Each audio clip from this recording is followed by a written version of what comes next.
We got some pretty big news today. I think the biggest story, of course, is that Julian Assange has been freed. I believe he's already been freed. He reached a plea agreement with the U.S. government. Now, we were originally going to lead with this story, but I believe it may be a bit too esoteric for the average person in that the nuances of the Donald Trump, Joe Biden issue surrounding Julian Assange, very complicated. So I'm not sure that the average person can see a simple headline pertaining to this and understand the gravity of it. As it pertains to domestic policy, however, CNN this morning cut off the Trump press secretary, Carolyn Levitt, when she was pointing out that CNN's moderator for the debate, Jake Tapper, had repeatedly referred to Trump as Hitler. Now, many people are pointing out this is exactly what we expect from CNN on Thursday. And I have news to break for you tonight, right now, as we open this show. I received a message from YouTube last week asking to hop on a phone call to discuss the RNC and the presidential cycle. And I said, sure. I briefly spoke with some individuals at YouTube earlier today who made it clear that CNN reached out and is expressing concern. I don't know the full extent, but making it known that YouTube better contact their news programs over the CNN debate. Now, of course, like all presidential debates, which is the epitome of civic responsibility. It is of civic participation. We will provide live commentary and fact checking on this presidential debate, as we have done for every other, so long as this show has been around.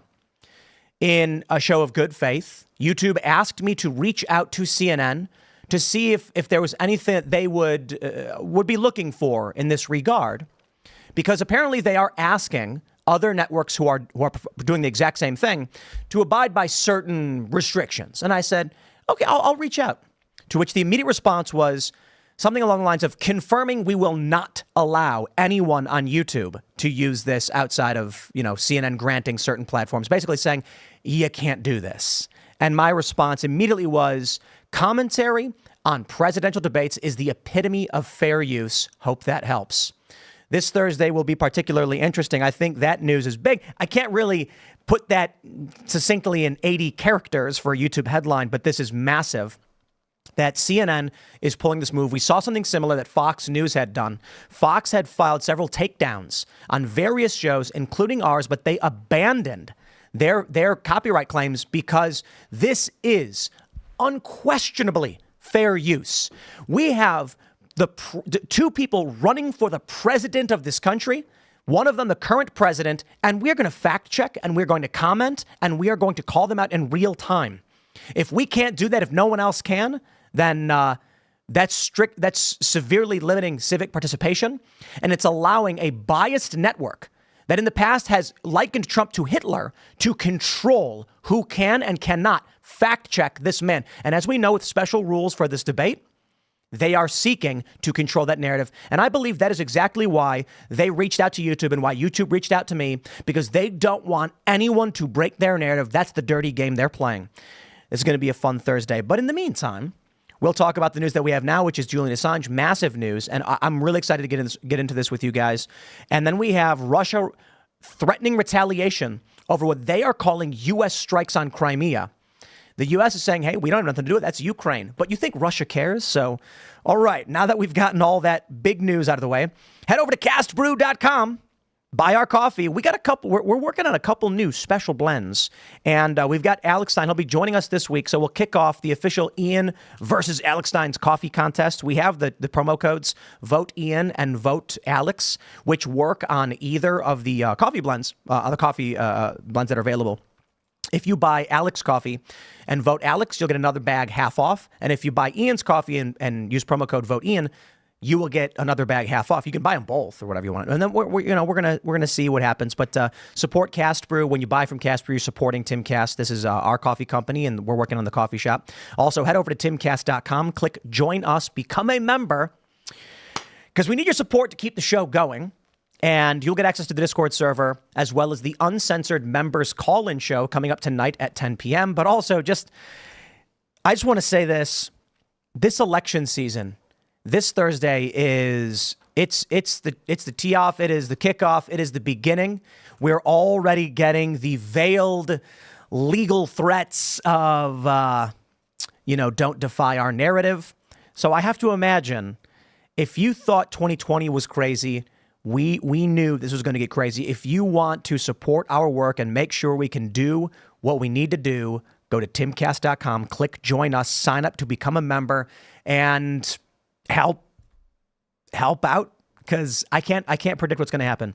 But I will say we did get on the presidential Republican debates, a DMCA takedown, which we won that one. And it's likely there's going to be a lot more. So smash that like button, subscribe to this channel, share the show with your friends. Joining us tonight to talk about this and a whole lot more is Margaret Olohan. Hello. It's so fun to be here. Who are you? What do you do? I'm a reporter. I write for the Daily Signal. I also just wrote a book on transgender issues, detransitioners. So people who tried to become another gender and then ultimately realized that's impossible and went back to living as their biological sex. So I spent a lot of time writing about culture issues, transgender issues, abortion, marriage, family, gender, life, all of that good stuff. And I'm on the ground a lot. I go to a lot of protests. I have gone to a lot of pro-transgender protests, abortion protests. During Roe v. Wade, I lived at the Supreme Court. I do a lot of man-on-the-street interviews where I like to show people what these people at the D.C. protests actually believe, what they actually think. I think we're always surprised by how radical these people are. They are not representative of the American public. So I like to get out there and show people that. Right on. I think it's really fun, too. Yeah. I have a hard time at the Women's March now. They know who I am, so they won't talk to me anymore. But eventually it happens. Yeah. All right, well, it should be fun. Thanks for hanging out. Phil's hanging out. Hello, everybody. My name is Phil Labonte. I'm the lead singer of the heavy metal band All That Remains. I'm an anti-communist and a counter-revolutionary. How you doing there, Hannah Claire? I'm good. I'm happy to be back. Hope you guys had a good weekend. I'm Hannah Claire Brimlow. I'm a writer for SCNR.com. SCNR.com. I don't know if I said all those letters. You can find us at Timcast News on the internet. Hi, Serge. Yo, let's get started. Here we go. Here's the first story to kick off this political week from Newsweek. CNN cuts off interview with Trump press secretary for trashing debate moderator. Now, I chose this Newsweek one on purpose, so I can do this in real time for you. I'm going to scroll down to the bottom of Newsweek's articles, and I can respect that they do this. And, at the bottom of their articles, they have this little thing. Click on this meter to rate this article. I'm going to go ahead and say unfair, left-leaning, and confirm my selection. And I'm going to tell you why. They say most readers rated this center, fair, wrong. Carolyn Levitt did not trash Jake Tapper at all. And she even tried to move on before her mic got cut off and she got kicked off the show by a flustered Cassie Hunt. It's not trashing Jake Tapper to point out. You can Google search this and see him referring to Donald Trump as Hitler. That's not an insult. That's a thing he did. For Newsweek to claim that's trashing, it sounds like she went on there and insulted him, which she did not do. I think they have the clip here, but there's probably a better clip. We'll play this for you guys. You can hear it for yourself. It takes someone 5 minutes to Google Jake Tapper, Donald Trump, to see that Jake Tapper has consistently frequently likened President Trump to Adolf Hitler. Ma'am, I'm going to stop this interview if you continue to attack my colleagues. I would like to talk about Joe Biden and Donald Trump, who you work for. Yes. If you are here to speak on his behalf, I am willing to have this conversation. I am stating facts that your colleagues have stated in the past. Okay. Now, I'm sorry, guys. We're going to come back out to the panel. Caroline, thank you very much for your time. You are welcome to come back at any point. She is welcome to come back and speak about Donald Trump, and Donald Trump will have equal time to Joe Biden when they both join us now at later. You hear how flustered she is? Yeah. her breathing. Flustered. No, you know what it is? It's the guy, producer in her ear, yelling at her because they don't want their audience to know that Jake Tapper has referred to Trump as Hitler and is now going to be moderating a debate. Cassie Hunt herself celebrated the attack on Senator Rand Paul. Mm-hmm. Where is it? I had the tweet up. She said that it was one of her favorite stories. The audacity of this woman to behave as if she is not biased and to, again, celebrating a violent attack on a sitting senator. Mm-hmm. Why is she even on the air? The idea that this is something that's acceptable, considering Senator Paul was also attacked at the congressional baseball game when Steve Scalise was shot. They ignore this. They ignore all the violence they inspire. She was sitting there doing the hands up, don't shoot when that didn't happen, endorsing that lie. This is egregious. And honestly, the FCC should do something about it. Well, she's obviously extreme in a lot of her beliefs, but part of me wants to be like, so what is it? Not that I think that the government's going to do anything. But we're so far past the FCC as a viable entity that does anything. No. Like with the internet, the game has changed. And this ultimately makes Trump's spokesperson look better, right? She stays calm. She watched this woman get really flustered to kick her off air and say, you can't insult my colleagues over something that is literally you saying. You could Google search this and find out. And I want to go back to the point of like, which is it, leftist, right? Like, is Trump Hitler? And it's okay to say that. Why wouldn't you be cheering him on? Or is he not? Because now you can't say that and you're mad at someone referring to it, at which point wouldn't the network need to address this employee who has said this in the past? Like, it's really whatever's coming out of anyone who supports Trump's mouth is bad. Right. And any way that we think we can show that we have power over them. I understand what you're saying, but I think the fact that we can go back to, prior to Trump, right, to the hands up, don't shoot stuff. That was, I think it was 2013, right? So she was endorsing violence and endorsing riots and endorsing lies long before Donald Trump ever came onto the scene. And I just assume that's how you get promoted at CNN. All right, But there's also this like laughable pretense at like unbiased journalism when I'm 99% sure that host's background on Twitter is her and Biden. Like literally earlier today. Yeah, I think you're correct. They're holding hands or something. Oh, gross. That's so weird. Yep. Look at this. Look at this. Sickening. Look at this. They're literally holding hands. She was there to speak on behalf of her boss. Unbelievable. Unbelievable. I mean, if it wasn't so just absolutely indefensible, it would be comical. Look what she wrote on Twitter. On X. You come on my show. You respect my colleagues, period. Jesus. I don't care what side of the aisle you stand on, as my track record clearly shows. Oh, your track record of your picture of Joe Biden on your profile? To deserve respect, one must be respectable, and you're not.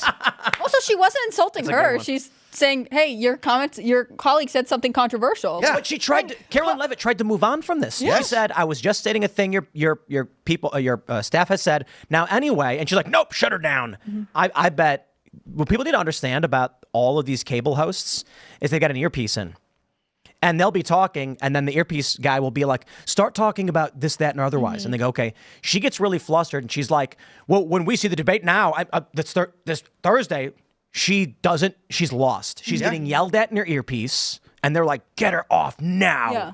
She was also obviously scared of the Trump spokeswoman, right? Yeah. Like, she is so scared that she's going to say anything at all. She is looking for a reason to end the interview. I bet they had to convince her to do this because she is actually not able to defend any of her positions. She's not rational, and so therefore it's all emotion. And those producers call all the shots anyways, so it's not like she's the one that's coming up with her show. She's very much at their mercy for this. I agree with you that the producers do call the shots, but I think she walks in lockstep with them. So even if they weren't telling her what to say, she would be saying similar things. She doesn't have some kind of outsider opinion, and she's only doing this because CNN says. She is a swamp monster, and the swamp flows through her veins. But let's stretch that a little bit further than from where you're at. So you're right, but you don't go far enough, Phil. Fair enough. Get her.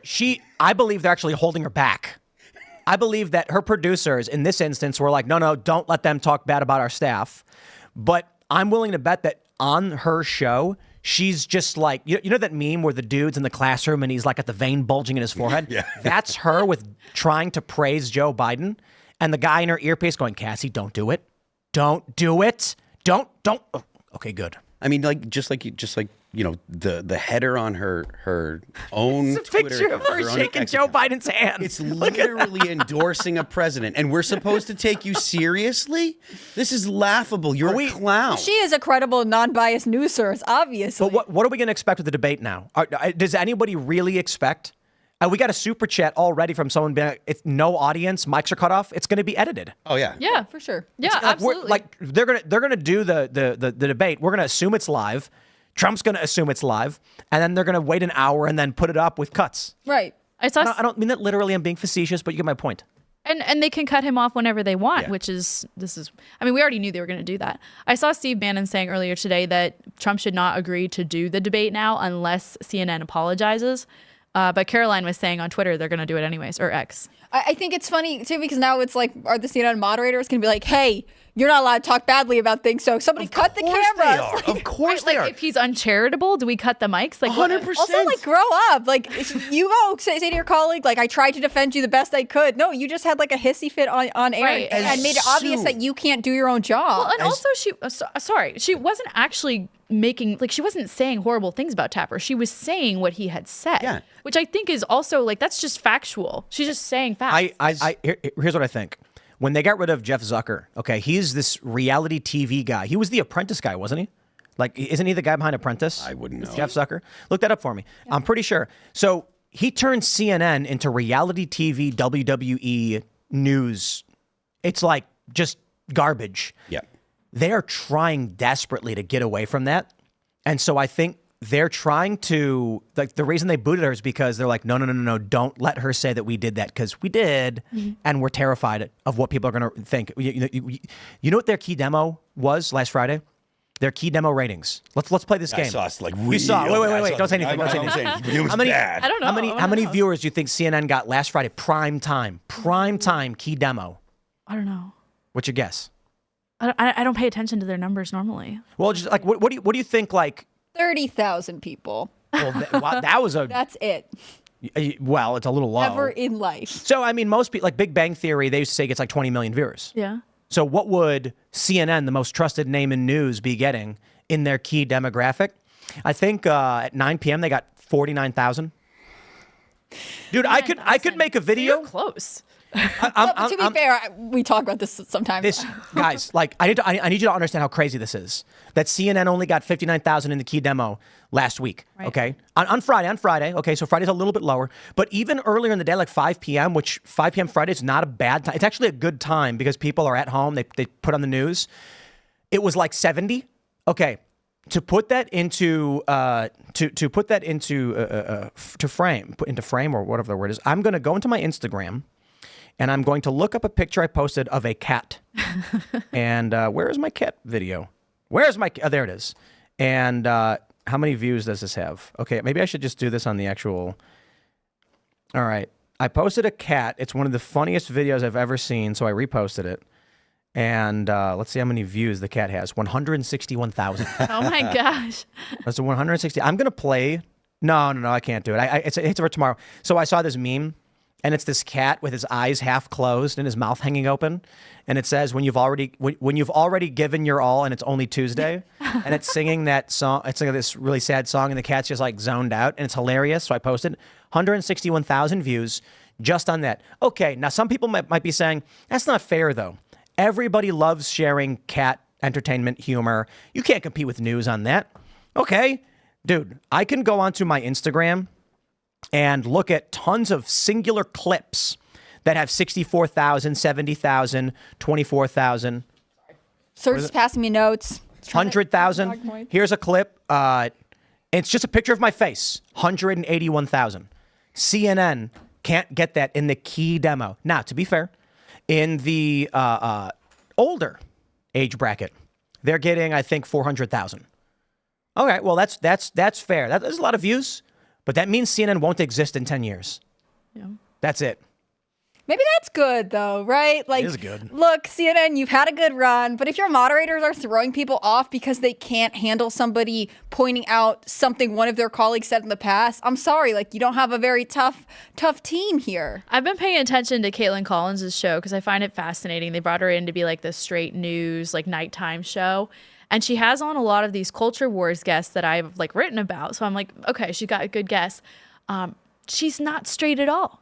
She's straight news, you know? She's just very aggressive, very antagonistic. I think J.D. Vance has gone on, Ted Cruz has gone on, always attacking them. Why? Why do these people go on? Dude, okay, I'm going to say this right now. I am J.D. Vance, Matt Gaetz. Why would you, I don't know about Matt, I don't know when the last time is, but J.D. Vance, Matt Gaetz, Margaret Olohan, any one of these people, why are you going on CNN? Their viewership is in the tens of thousands. I'll tell you what, we'd love to have you on the show. I will drive to DC with my Instagram and get more views than that for it. I don't understand. Who are you trying to reach? You think part of it is just like the people who are that devoutly watching like looking at CNN, there's sort of a value in getting in front of them, even though everyone there hates you. Like I remember when we had Marjorie Taylor Greene on, and we had people, say afterwards, like, I never would have listened to you ever because I had just written you off. But like being exposed to actually, I gotta be fair. I understand, JD Vance and Marjorie are trying to reach older voters, and so if you're trying to reach the 65 plus age group. And I mean this seriously. CNN is one of the places you will go to do it, and so would MSNBC and Fox News, and that is a very powerful voting bloc, more so than younger people. So it actually does make sense. Yeah, like Kevin Roberts went on MSNBC, the president of the Heritage Foundation, over the weekend to talk about Project 2025.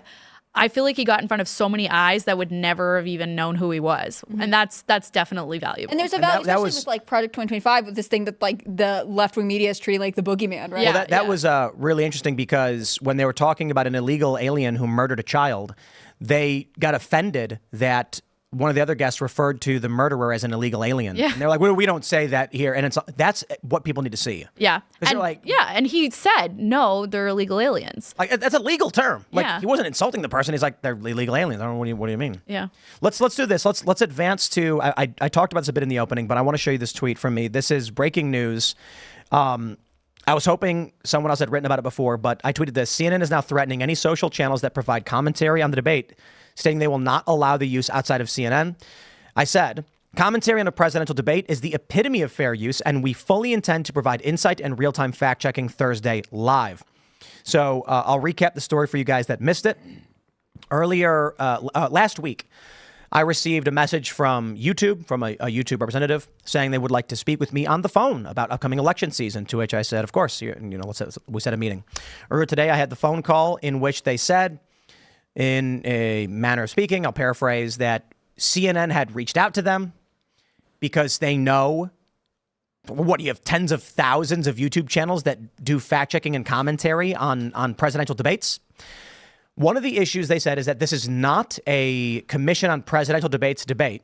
It is a CNN copyrighted event or something to that effect, and they're requesting everybody reach out to them if they're going to, do, like rebroadcast or something. And I said, sure. And I was like, I can provide CNN that courtesy. I know Fox News will be simulcasting the debate. And however, I don't consider what we're doing it's not going to be a simulcast or a rebroadcast. It is going to be direct fact checking and commentary on the statements made by the President of the United States and the front runner for the 2024 election, which I believe is the epitome of fair use. So, but in a sign of good faith and goodwill, I reached out to the representative at CNN, to which YouTube connected me. And I said, hey, here's what we're going to be doing. This is how we're going to do it. Thank you. And the response was something, again, paraphrasing, but it was like, confirming we are not allowing YouTubers to rebroadcast. Only certain, websites and our digital outlets will be allowed, blah, blah, blah. To which I responded, commentary and fact-checking on presidential debates is the epitome of fair use, and we will do this. Hope that helps. My attitude was kind of like, hey, let's make sure they understand what we're doing beforehand. They have no legal leg to stand on. But this is really interesting. Now, I did put up a tweet for Elon Musk. Not that I expect him to answer in the immediate, but, Elon is... we're on the show for a couple hours, Elon. If you want to give a live update, it'd be cool. On X, Elon answers. He really does. He's very attentive to his customers, which are humans and not the advertisers for the most part, which I respect. And I said, question for Elon Musk, will live commentary and fact-checking shows for the CNN debate be taken down if CNN files a DMCA, or will X default to fair use and have the matter handled externally? We plan to simulcast. So here's how it works. On YouTube, if you, I'll put it this way. We commented live, and it's a bit of insult, but that's commentary too, the Republican presidential debates. We made fun of many of these people. We praised many of these people. We fact-checked them in real time. After the show had ended, I think it was a couple weeks later, Fox had filed, I believe it was Fox, right? It was Fox that announced they were going to be stopping this, takedowns on numerous videos. And I know David Pakman had gotten hit. We did, and we immediately countered. So the show, it goes down for a copyright and instantly goes back up. And I said, this is fair use unquestionably. Fox dropped their claim, no question. You're not going to make the argument that you can have presidential candidates talking about how they will affect the lives of 330 plus million people, and I can't tell those people they're wrong. That's insane. The issue with a live show is YouTube defaults to taking the show down. And if a live stream is ended, it is gone. That's it. It's in the middle of a live broadcast. So I'm wondering how X will handle this, because we intend to simulcast for this reason, because this is fair use, but we will likely be attacked by these big networks. Now, to the bulk of the story, which is the reason why they're doing this, I don't believe this is a money play. Apparently, I don't know if this is true, CNN is not charging money to the other networks that are distributing, in whatever way they are, I don't know which ways, the debate with Trump and Biden. If that's the case, it's a marketing play, I suppose, but then why provide rules to other networks, and why deny YouTubers the right to comment? Or they don't have the ability to deny that right, but why attempt to attack anybody who would? I think this is part of their CNN's pro-Democrat play. And of course, they're probably going to go after pro-Democrat personalities, don't get me wrong, but they want to instruct and control the narrative. They're going to shut off Trump's mic. They've already, we saw that this morning, Cassie Hunt cutting off the mic of Trump's press secretary. And the last thing they want is for other channels to watch the debate and say Biden is wrong. So this is why they're doing it outside of the Commission on Presidential Debates, because they're going to try and use every legal move they can to stop us from fact-checking this and calling out Joe Biden. I mean, I think I could understand where there has to be a question of copyright. I think it's fair that you reached out to CNN per the request, but it does seem like ultimately this is about trying to retain viewers. You know, typically all of these presidential debates are not they are a chance to have a spike in viewership that they don't typically have, and fewer people are watching these events. And I think it's because of alternative platforms like YouTube, Rumble, X, where you can get better perspective than, you know, whoever MSNBC has on, let's say. And I wonder so I don't remember who's hosting the second debate in September. There already is a second debate? Yeah, there's two scheduled. Typically, there are 3 presidential debates. Well, yeah, but those are the Commission on Presidential Debates. Right. And so Biden said, we'll do 2. And so it was like, that was when I was like, because you're tired already.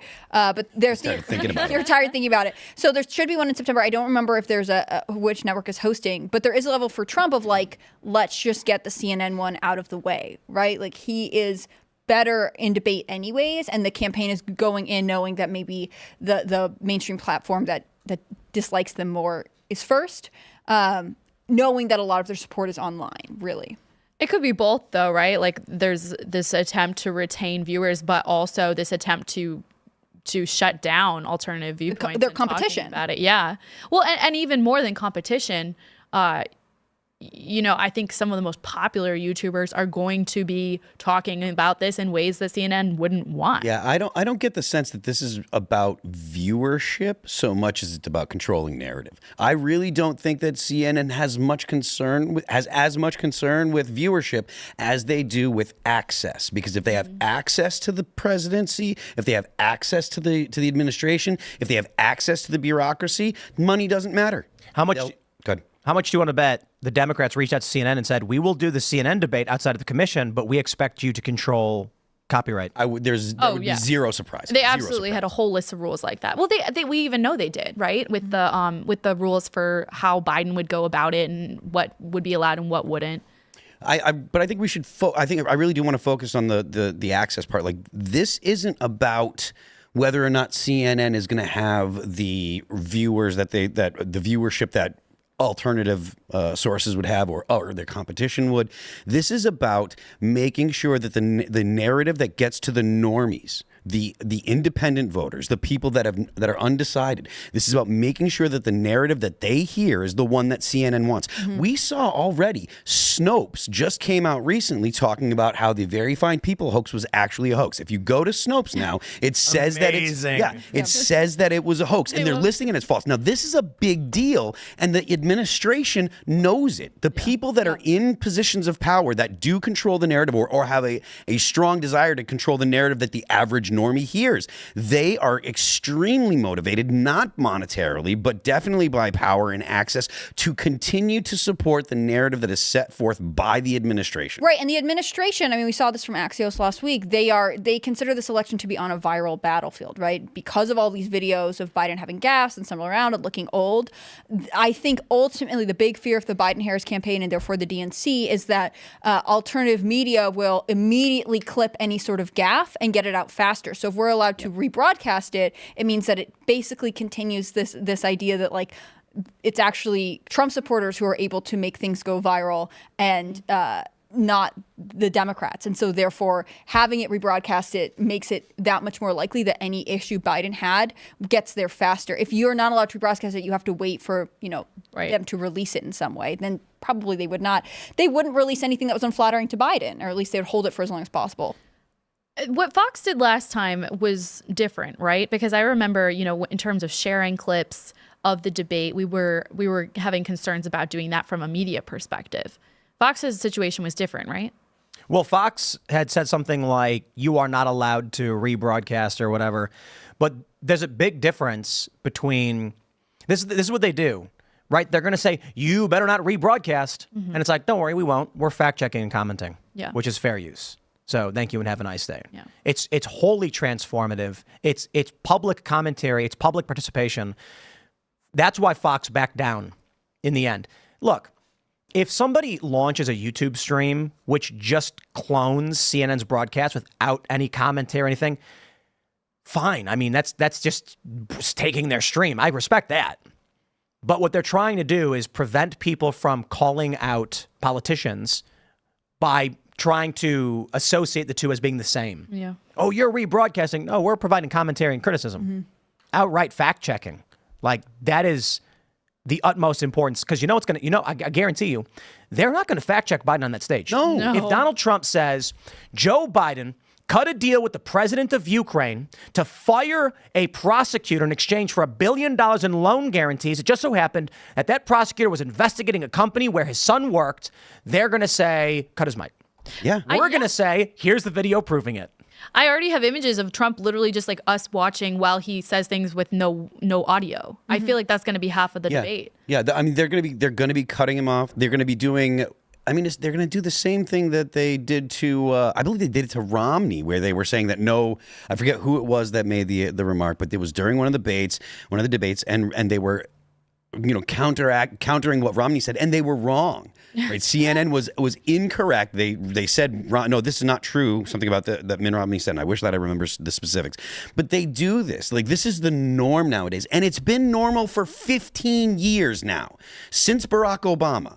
Right? This is not the idea that this is something that's out of the ordinary anymore. That's a ridiculous idea. The idea that there is a legacy media outlet that has any interest in providing actual factual information, that has gone out the window, and it went out the window over a decade ago. Let's jump to this article from Snopes. Ladies and gentlemen, Snopes headline, no. Trump did not call neo-Nazis and white supremacists very fine people. Published June 20th, 2024. Media Matters most affected. Literally. Yes, literally. About something that happened in 2017. And the Media Matters, some of the Media Matters, some of the alumni from the Media Matters were out in force claiming that Donald Trump did. No, Snopes, you're wrong, that he was there, blah, blah, blah. If that's the case, you're on the side of commies and you're responsible for the 100 million dead. We got to show this. We got to show this. Okay, so it says on August 15th, 2017, good 7 years ago, there's some 7-year-old kid who's like, let's be real. There's like a 14-year-old kid who is just now like starting to hear stuff on the news. And he was like, I was playing with Play-Doh when this happened. Like, and now it's being fact checked. But let me read. Then President Donald Trump called neo-Nazis and white supremacists who attended the Charlottesville rally very fine people. False.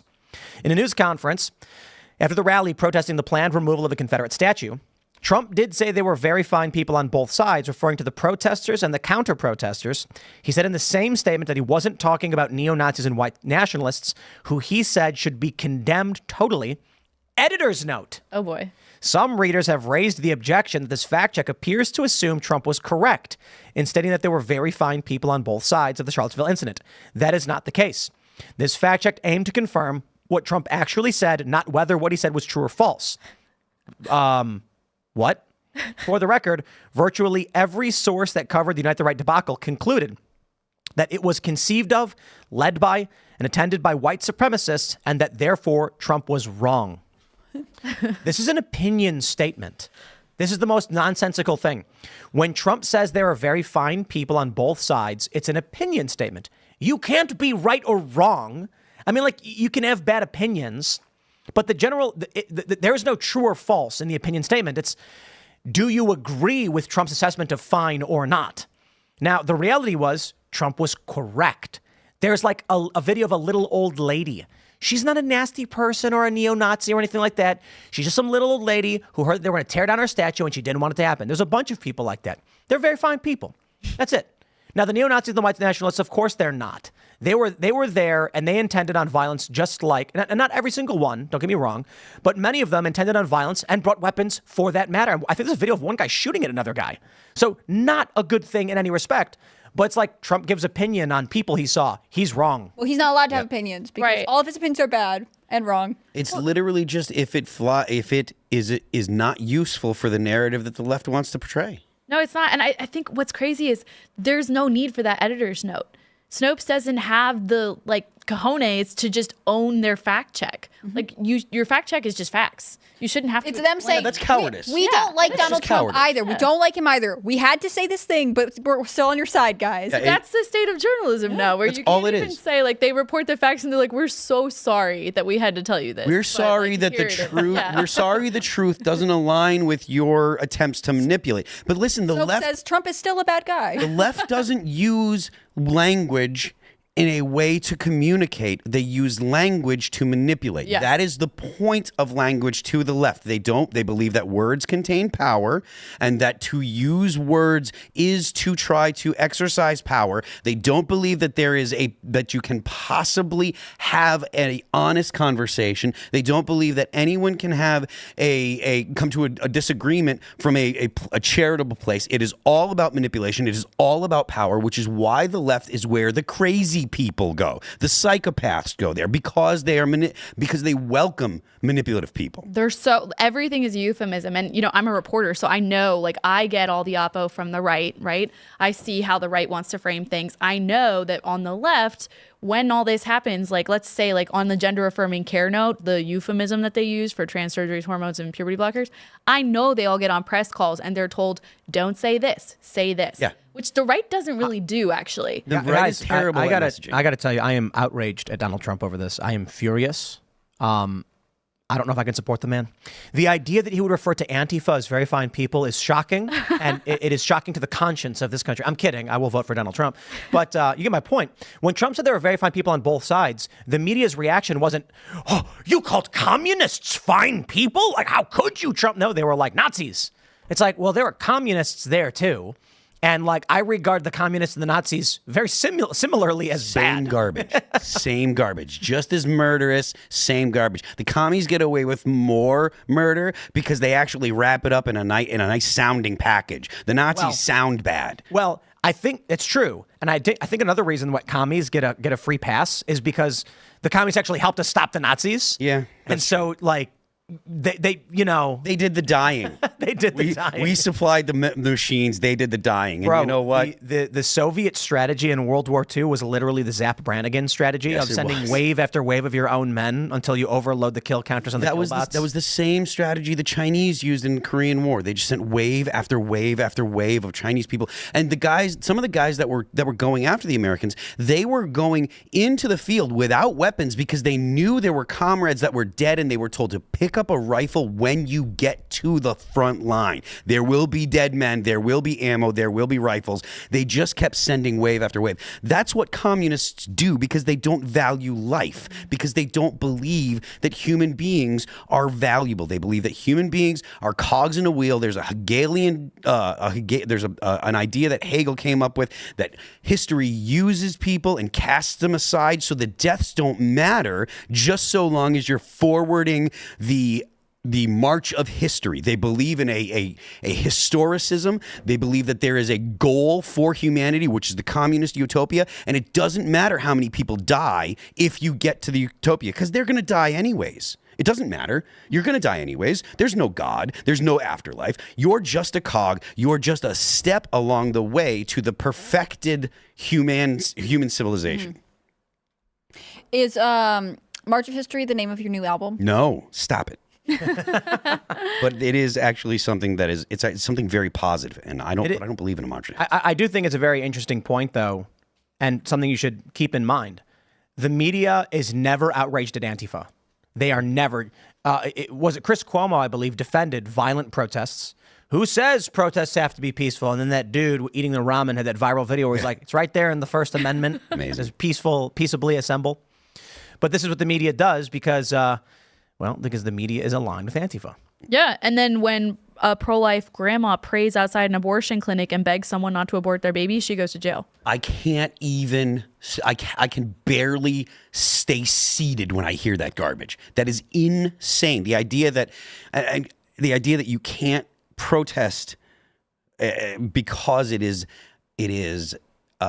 unpopular, or the progressives find it distasteful. It upsets them. Yeah, they don't like it when you do it. They find it distasteful, so you can't protest. But it's perfectly fine for leftists to say gas the Jews if they're talking about the Palestinian issue. They don't mind rocks through storefronts during the summer of 2020, right? Like there are all kinds of things that are allowed by the media. I mean, never forget mostly peaceful protests, burning building in the background. Iconic, right? And the media was all like, no, we stand by that assessment of what's going on in major cities across the country. They endorsed the attack on the White House. They made fun of the president when the Secret Service said you have to get into the bunker.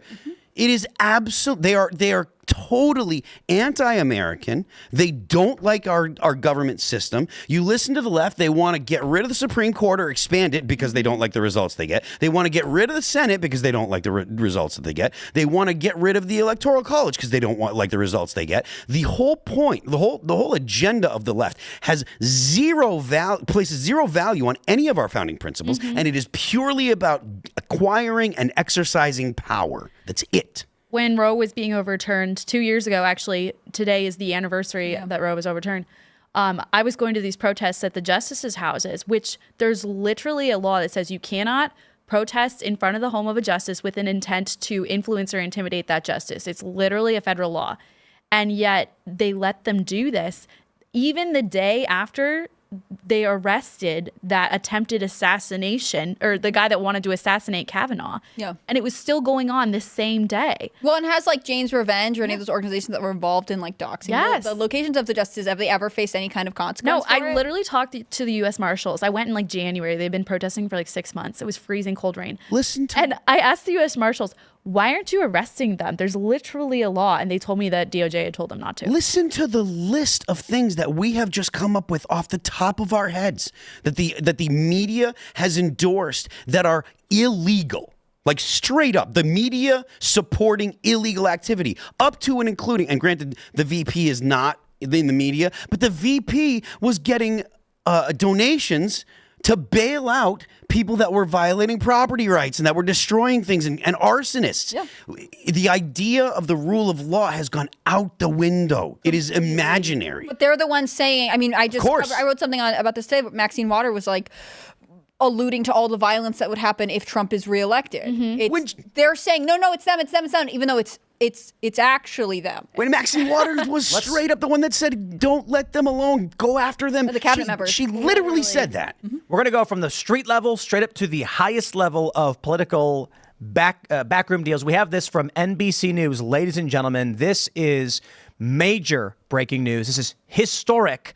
Julian Assange has reached a plea deal with the U.S., allowing him to go free. The WikiLeaks founder has been held in a prison outside of London for the last 5 years and fought extradition to the United States. He's expected to return to Australia. I don't want to waste time.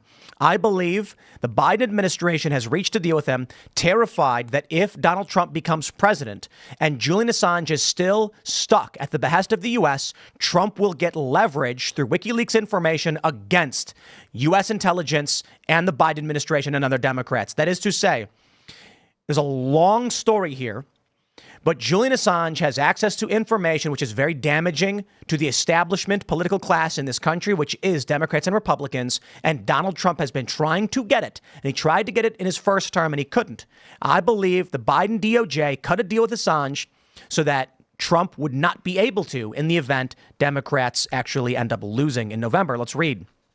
NBC says, WikiLeaks founder Julian Assange plans to plead guilty to a conspiracy charge this week as part of a plea deal with the U.S. DOJ that will allow him to go free.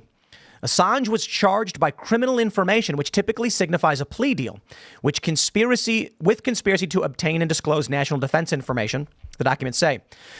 A letter from DOJ official Matthew McKenzie to U.S. Judge Ramona Manglona of the U.S. District Court for the Northern Mariana Islands said that Assange would appear in court at 9 a.m. local time on Wednesday to plead guilty, and said that the DOJ expects Assange will return to Australia, his country of citizenship, after the proceedings. U.S. charges against Assange stem from one of the largest publications of classified information in American history, which took place during the term of Barack Obama, starting in late 2009, according to the government. Assange conspired with Chelsea Manning, a military intelligence analyst, to disclose tens of thousands of activity reports about the war in Afghanistan, hundreds of thousands of reports about the war in Iraq, hundreds of thousands of State Department cables, and assessment briefs of Guantanamo Bay detainees using his WikiLeaks website. Now, I don't believe the U.S. government, but let me go to the beginning of this. So for those that aren't familiar with what's going on, I can bring this into modern politics so you understand. Julian Assange is at the Ecuadorian embassy in London. He was being threatened with arrest over some ridiculous bunk claim about assaulting some women, which never happened. And I don't even know if it was assault. It was like, I don't want to get too crass, but a condom broke. The women went to the police and said, can we get him tested? They said, aha, we're going to go get him now. They wanted to extradite him to Sweden. So he was in London, I believe he was on house arrest. He went to the Ecuadorian embassy seeking asylum, and they granted to him. He was trapped in the Ecuadorian embassy for, I think it was, 7 years? Might have been longer. I think it was 7. I know he had 7. 2 kids during that time. Right. So what happens is, under the Trump administration, Assange was pulled from the embassy and taken to prison. Here's the conspiracy theory. And it is. I mean, I think there's reason to believe this may be the case. There are sources. I've investigated a bit of the story. I don't have a lot of crazy information or anything, but I've talked with certain people. It would seem Julian Assange made a statement in an interview about Seth Rich. There were emails that were leaked to WikiLeaks from the DNC and the DCCC, their Democratic Congressional Campaign Committee. And these emails were pretty damning. Everybody on the right believed Seth Rich, who worked for the DNC, had leaked these emails by downloading them, handing them off to an associate of WikiLeaks, who then gave them to WikiLeaks. There's an individual who has claimed he received these emails via USB. The media reported the emails were hacked by the Russians. Well, Donald Trump wanted to know what happened. And there's only one person who can tell you, and it's going to be Julian Assange. So the theory goes, and this is rumor and scuttlebutt, that Trump held a meeting, dispatched some of his confidants to meet with Julian Assange, and made him a deal. Come to the U.S., provide the evidence and testimony against the Democrats, and you're a free man. Julian Assange said no, because he will not compromise his values and the WikiLeaks organization and sacrifice the source of the information, who will certainly die, or, assuming they didn't already, it'll cause serious harm to the individual's family. When Julian Assange refused this, rumor is, again, just rumor, that Trump team said, then we're going to bring him to the U.S. by force. And that's what they were trying to do. I don't know if any of that is true. I have spoken with some people about the issue, and it seems like it's possible based on the things I've heard. Now, when I hear this, assuming that is the case, and I will stress again, maybe it's all garbage, Joe Biden is concerned, the DOJ, it's not even really Biden, it's the deep state, that if Trump wins in November, he will be able to extradite Julian Assange to the U.S., who is currently facing charges, and he will get Julian Assange to give him the information he wants, which will implicate establishment party members. This is Republicans as well. This is CIA, this is FBI. And now Julian Assange will go free and Trump will be unable to do so. Did something happen, Phil? You just gasped. I just saw a thing that Amuse was posting about Dana Bash's ex-husband, Jeremy Bash, was one of the 51 intelligence officials who claimed the Oh, wow. Biden. So that's someone that works at CNN. Yep. Connected to the 51 to the 51 people that lied about the election. It is entirely incestuous. There is no light between CNN and the current administration, and there was no light between CNN and the Obama administration either. That was when it became an issue of access as opposed to an issue of money. You're not going to be able to pay people enough money to say the money's more important than being able to get an interview with the president or the president's chief of staff. That is just the truth. Access is far more valuable than money. And until people start to realize that, they're going to keep chasing BS stuff like, oh, lobbyists are spending too much money. It's like, yeah, lobbyists and stuff like that are bad, fine. But the real problem are the people that are looking for access to the president and to the administration so they can influence policy. Yeah, I mean, I'm going to say that access is really key to a lot of stuff, and I'm going to sort of awkwardly segue back to Julian Assange for a second, which is to say that, if Julian Assange is released, he's returned to Australia, I want to see a statement from Anthony Albanese, the Prime Minister of Australia, who's been incredibly supportive of Julian Assange for the last couple of months. I don't know his entire history, but saying, enough is enough. He needs to be released. This has gone on for too long. And also, the U.S. tends to have a really positive diplomatic relationship with Australia. We definitely did under Trump. And, under the Biden administration, as there's been Indo-Pacific tension, it seems to remain strong. So for me, all of this remains sort of uncertain until we know what the counterpart of this deal is saying, until we know what how Australia is reacting to this and what they're saying. I wonder what the long-term implications are. We got a great super chat from Jason Lindholm. He said the plea deal is a setup. The government won't let him expose anything on them. He's going unless or he'll be unalived. I think that actually makes a lot of sense. The Biden DOJ basically says you leave and you never come back or else. But they need to cut ties from U.S. authority with Assange so that if Trump gets elected, he has no legal means to actually get Assange. And I would assume that Jason's correct in there's an implication with what the deal they're offering him. Yeah. You are lucky. You are here. Go home. It also, to me, would signal that the Biden administration does not think re-election is viable. Elon right? responded. I know. Okay. Sorry. Phil, I'm more important than Elon Musk. I'm the president. I'm right here, right now.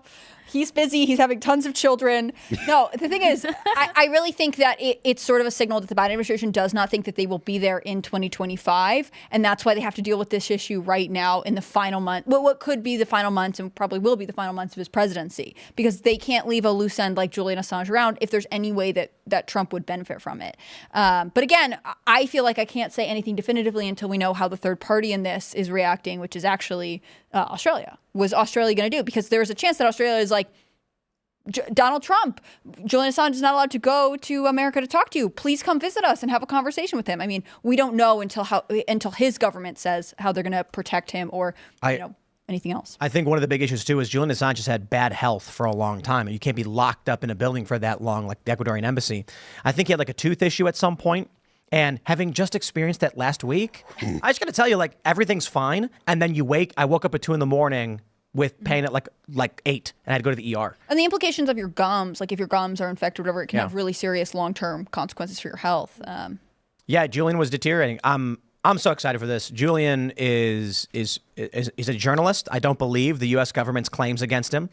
It makes no sense that someone who is working so hard with so many lawyers and the resources behind him would do something as stupid. We've all known the rules on working with sources. Every journalist does. And Julian Assange not only is not an exception, he's the height of understanding how to deal with this legally because of what he does. The idea that he directly contacted, at the time, Bradley Manning, now Chelsea Manning, and was like, hey, let's commit a crime together. I just do not believe it for a second. Phil, are you going to name your new album Julian Assange is Free? Stop. No, I So we do have an update, though. Elon Musk has responded to my tweet. Shout out to Elon Musk. He Thanks responded. for watching the show, Elon. I feel like I flubbed this initial tweet when I said we planned a simulcast. That's not correct. We plan to provide commentary live is a better way to put it. But I did put that in the original tweet, so it's not so bad. But Elon Musk says the public has a right to see presidential debates however they would like. DMCA does not apply. However, Ian Mouse Chong did say it'll get DMCA'd regardless, and X has no good means to undo those immediately. So I hope Elon sees that from Ian, and that is a good point to be made. They may have to make sure this is the case. Now, what I will say is, and this is tough because I don't know how much I should be talking about this considering these things are actively happening right now, but I believe there's a possibility that YouTube may take the same stance as Elon Musk, and these social media platforms may actually tell CNN, shove off. Now, as for Rumble, a lot of people are asking, like, why don't I ask Rumble? I got to be honest. Shout out to Chris Pavlovsky. I think I already know his answer. I'm like 99% sure. He's going to be like, dude, fair use, no question. I'm not so sure about how X would handle it because X notoriously has the DMCA issue. Rumble, not so much. So I'm fairly confident that Chris Pavlovsky, CEO of Rumble, of all people, I believe he is the most forward-thinking when it comes to these things. So I'll just give Rumble a shout-out. We're going to be seeing how we do the simulcast. We have so here's the thing people need to get. It's not very, very simple, but it's also not particularly complicated. It just makes it annoying to launch, especially multiple streams at once. So when we're doing the Culture War podcast Friday mornings, that's simulcast on Tenet Media YouTube as well as X, and you need special accounts and special programs to do it. To do a three-way simulcast is a bit more difficult. Now, some people ask, Tim, why would you go on X and not Rumble if that's the case? Well, we're going to try all three. But if we have to choose only one, I have 2 million followers on X. I mean, we've got 500,000 on Rumble, and no disrespect to Rumble. But X is also a different kind of platform, which allows for more virality, and I just have more followers there. But ideally, we will get the debate show simulcasted everywhere, and that's our plan for now. I suppose then, moving on, let's talk about the world ending. Hey, welcome to World War III, everybody. Politico reports Russia threatens consequences for U.S. over Crimea missile strikes. What exactly? Time will tell. Kremlin spokesperson warns Washington.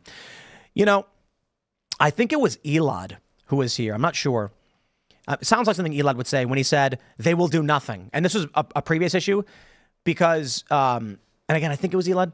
Elad Eliyahu, shout out. He was just like, every single time the U.S. escalates and blows up Russian ships and sends more weapons, Russia grumbles and does nothing. So they're not going to do anything now. And this was I think that was like the HIMARS missiles.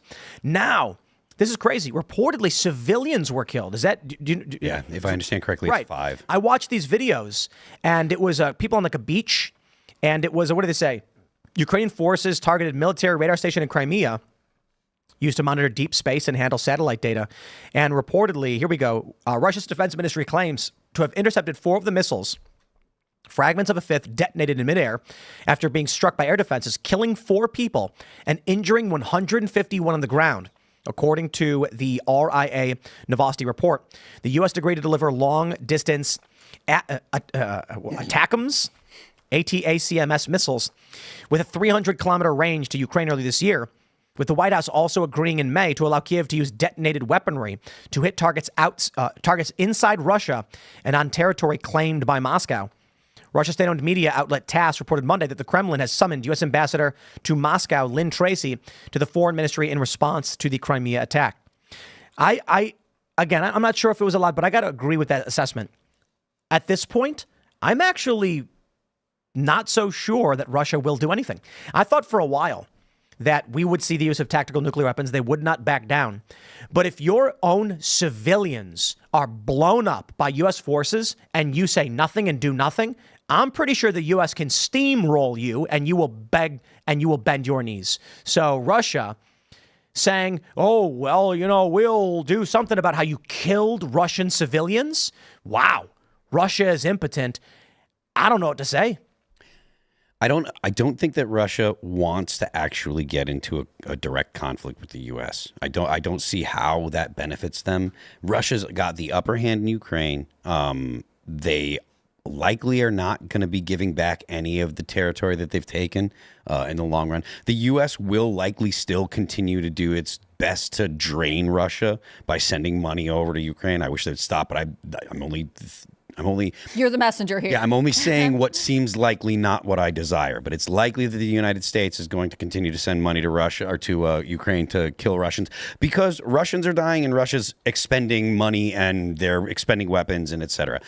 I don't think that it's going to have a significant effect on Russia, but it does weaken Russia. And Russia, I don't care how many people out there are like, oh, America bad. The U.S. is still the biggest, toughest guy on the block. And whether or not we could stomp, a country into the Stone Age in a matter of 2 months, or whether it would take more effort and stuff, that's neither here nor there. The outcome of most wars, actually, the outcome of any military conflict, save for one involving nuclear weapons, is already determined if the participants are the United States. The military side will win. The politics side, the U.S. will lose. They'll make bad decisions. They'll do Afghanistan. They'll do Iraq, whatever. But the engagements themselves, the United States military wins, and they are going to continue winning until there are significant changes on the conventional battlefield.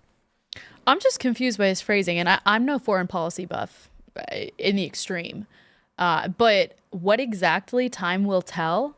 Is that not the most vague and what did you say, impotent wording? Yeah, this is basically, look, it's like imagine two guys are at a bar and one guy hits the other guy in the face and then he falls down, gets up and looks him and squints his eyes and goes, ooh, I'm going to get you. Who knows? What exactly? Time will tell. It's like, okay, buddy. Literally. Like, what are you going to do? You know what I mean? He's going to steal the straw out of his drink later. And that will very much inconvenience him. They're going to do things like support Iran. They're going to send money and weapons to North Korea. They're going to do the things they've been doing. They're going to continue to funnel money probably to Hamas and Gaza, and anything that Russia gives to Iran is going to end up in the hands of Hezbollah. So they're going to continue to do what they're doing. I don't see them taking on the U.S. directly because that's just something that they're going to lose, especially when they're already engaged in a war with Ukraine, which they are winning, but it's costing. I think I'm happy to acknowledge my ignorance on this point, but I do think that ultimately the conversation I'm most interested that Russia is having is with other countries it views as diplomatic allies. Vladimir Putin was just in North Korea. He was in Vietnam. There are other countries that are trying to walk the balance of keeping America happy and keeping China happy and keeping Russia happy. And I think there are a lot of countries that are beginning to view America as a supporter of aggressors and aggressive in some of the policies it enacts itself. So in some ways, with anything else, I'm sure Russia is upset at its own loss of civilians, but also being able to say, yeah, America is the toughest guy in the block, but ultimately he is bullying you out of a way of life and he's putting your citizens in danger. That's a very challenging narrative for America to overcome, especially during an election year with a change in leadership at home. I really do feel like if the U.S. blows up Russian civilians and Russia can't do anything, it shows weakness. But that being said, I wonder if the Putin position is, you got a guy who half the country thinks took a dump on stage in France. How about we just wait a little bit? And when Trump comes in, it's over. There's no fighting. Trump will not tolerate that. And we know this because Donald Trump, I believe he ordered an airstrike on Iran and called it off at the last minute and then publicly stated the death of the Iranians was not worth the attack. I can't remember exactly what it was. It was like a U.S. drone was taken down or something. Trump ordered an airstrike on Iranian targets, was informed of how many people were expected to die in the attack, and then he says, don't do it, pull it back. Yeah. Mm-hmm. He was like, the amount of people who would die for this is not appropriate retaliation. Do you remember during the CNN town hall debate, or not even debate, just town hall, the lady was trying to push him on how would you end Ukraine or what would you do in Ukraine? And he was like, I just want people to stop dying. You don't want Ukraine to win? And he's like, I just want the dying to stop. Yeah. I don't know that, I'm not saying that I can predict this or that I have some kind of inside knowledge, but it seems to me that it would make sense for Putin to be trying to outlast, Biden in the hopes that that Donald Trump gets in, because Donald Trump actually will want to tell them to stop the war. If is my impression. Again, I can't speak for the guys, you know, I can't read minds or anything, but it's my impression that he will actually want to stop the war. And that means that he'll put pressure on Zelensky, and that means that Putin will, what I think Putin is hoping for is to be able to hold the land that he's already taken. Mm-hmm. I don't think that he is actually really that concerned with taking all of Ukraine. I think that the land that the territory that he's taken will suffice for now. Maybe in the future, if he lives another 10, 20 years, maybe in another 5 years, he would make some more advances after Donald Trump were to get out of office. But I don't think that he would continue to try to push in Ukraine if Donald Trump was the president, because I don't see that. I think that he would look for the way out, because it's his escape route. And Putin has lost on another major issue, which is that he didn't want Ukraine to be admitted to NATO. Well, Finland got admitted to NATO, which doubled the border that Russia now has with a NATO country. I mean, this is something that it's not, I mean, it's Finland, right? Like, there's a certain level of, like, we're not expecting a conflict there, although there is a certain level of, like, shifting back and forth of illegal immigrants over that border. And Finland has now closed it. So there, you know, he has lost on something he really wanted that Biden would not agree to, this NATO issue. At a certain point, I think he is absolutely willing to come to the table and say, I have some land, I'm ready to end this. And it's Zelensky who is like, no, the fighting has to continue. We can't let go of anything. And we really like this money being here. You are correct, except for when Trump gets in, Zelensky just goes, my boss got fired. Who do I report to now? And then Trump's going to be like, I'm your boss. He's like, okay, boss, I'll do whatever you say. I think so. Or he'll go to other, like, European countries and be like, see how mean America is? They didn't elect the guy who gave me all this money. I think Zelensky is going to be like, tell me what to do, boss. Maybe, yeah. I don't see him as the actual president of Ukraine. I think Zelensky's he's not supposed to be right now. I mean, he suspended elections. Right. He's just trying to save his neck, I imagine, right? I mean, because he's the guy. Like, if Russia gets a hold of him, he's going to die. They'd kill him, you know. I don't know. No, because he's just a TV personality. You know what I mean?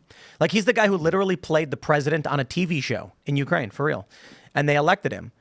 Did they? And I imagine if they capture him, Putin's going to be like, you know, it's your boss we want. You're just some random guy. Now, that being said, possibility, because he does still represent that image. Yeah, so publicly, too. But have you guys seen Iron Man 3?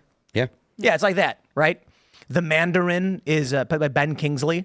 And I was so excited in the trailer for that because I'm like, oh, they're doing the Mandarin, the villain for Iron Man. And he's like, America. And I'm like, oh. And then they did the old switcheroo. Yeah. Ben Kingsley's character is like some stoner guy who's an actor on TV and has no idea what's going on. I'm like, that's Zelensky. If you got him in a room, he'd be like, look, I'm a comedian on TV. I have no idea what's going on. I've never seen actual frontline battle. I just do soundstage stuff. Yeah, and he does feel like he's performing all the time. Like, you saw the video of him doing the single ladies dance and, like, the guitar. Like, hard to take that seriously. But then also he's like, he actually has a costume for this conflict, right? He's always in military fatigues or military-esque clothing to remind people that they're in conflict, even when he's, you know, obviously nowhere near any sort of fighting, and he's in whatever country in the asking White for House. money. Yeah. Right. You couldn't put on a suit, and he's like, no, I have this costume I've got to stick with. Oh my gosh. All right, let's tone things down and jump to American domestic politics again. We have a story from Outkick. I'm so excited for this one. Taylor Swift lyrics enrage social media. But are people overreacting? So glad. Well, Bettridge's Laws of Headlines, I think that's what it's called. Can you fact check me on that one? Is that whenever a news headline ends with a question mark, the answer is no. However, in this instance, you don't need to ask the question. People are overreacting. This is basically what happens is, and of course, you know, Hannah Claire being a major Swiftie. So here's this video. I'm going to play this video for you, and I'd like you to hear what Taylor Swift has to say to her audience.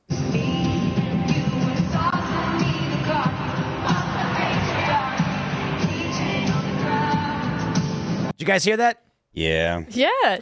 She's saying F the patriarchy, and all the kids cheer along, and conservatives are losing their minds. I'm so glad we're talking about this because, first of all, David Hookstead is a friend of mine, and I'm a Swiftie. And you know the truth. I do. The truth is, it's an old song, and she's talking about a guy. She is. She's Jake quoting. Gyllenhaal. It was Jake Gyllenhaal. Jake Gyllenhaal. She's okay. So we know everybody's. I saw this is what always happens. People overreact. They don't get the full context. So when I saw a video of Taylor Swift saying F the patriarchy, and I am not a Swiftie, I was like, I Google searched F the patriarchy Taylor Swift, saw the song, listened to it, and I was like, oh, she's saying you threw me your car keys and you had a keychain that said F the patriarchy. She's like insulting the guy. It's a song about the fact that she dated a male feminist who treated her badly. It's a 10-minute long song about how this crashed and burned. That has been in her set list for this tour from the beginning. I know, I saw it in Colorado last summer, right? Like everyone yelled it then too. Conservatives, like, I get that you're upset about this. You're not listening to the context, and also you're like panicked pearl clutching at something that you're so out of touch with. It's honestly sort of sad because this is one of the most viral tours. Every time she goes on stage and changes her costumes, it goes everywhere. And you guys couldn't figure out that this has been a song lyric for actual years. It's not just that. It's that the song's critical of the guy. Yes. Yeah. She's not saying this for herself. She's quoting that he did it.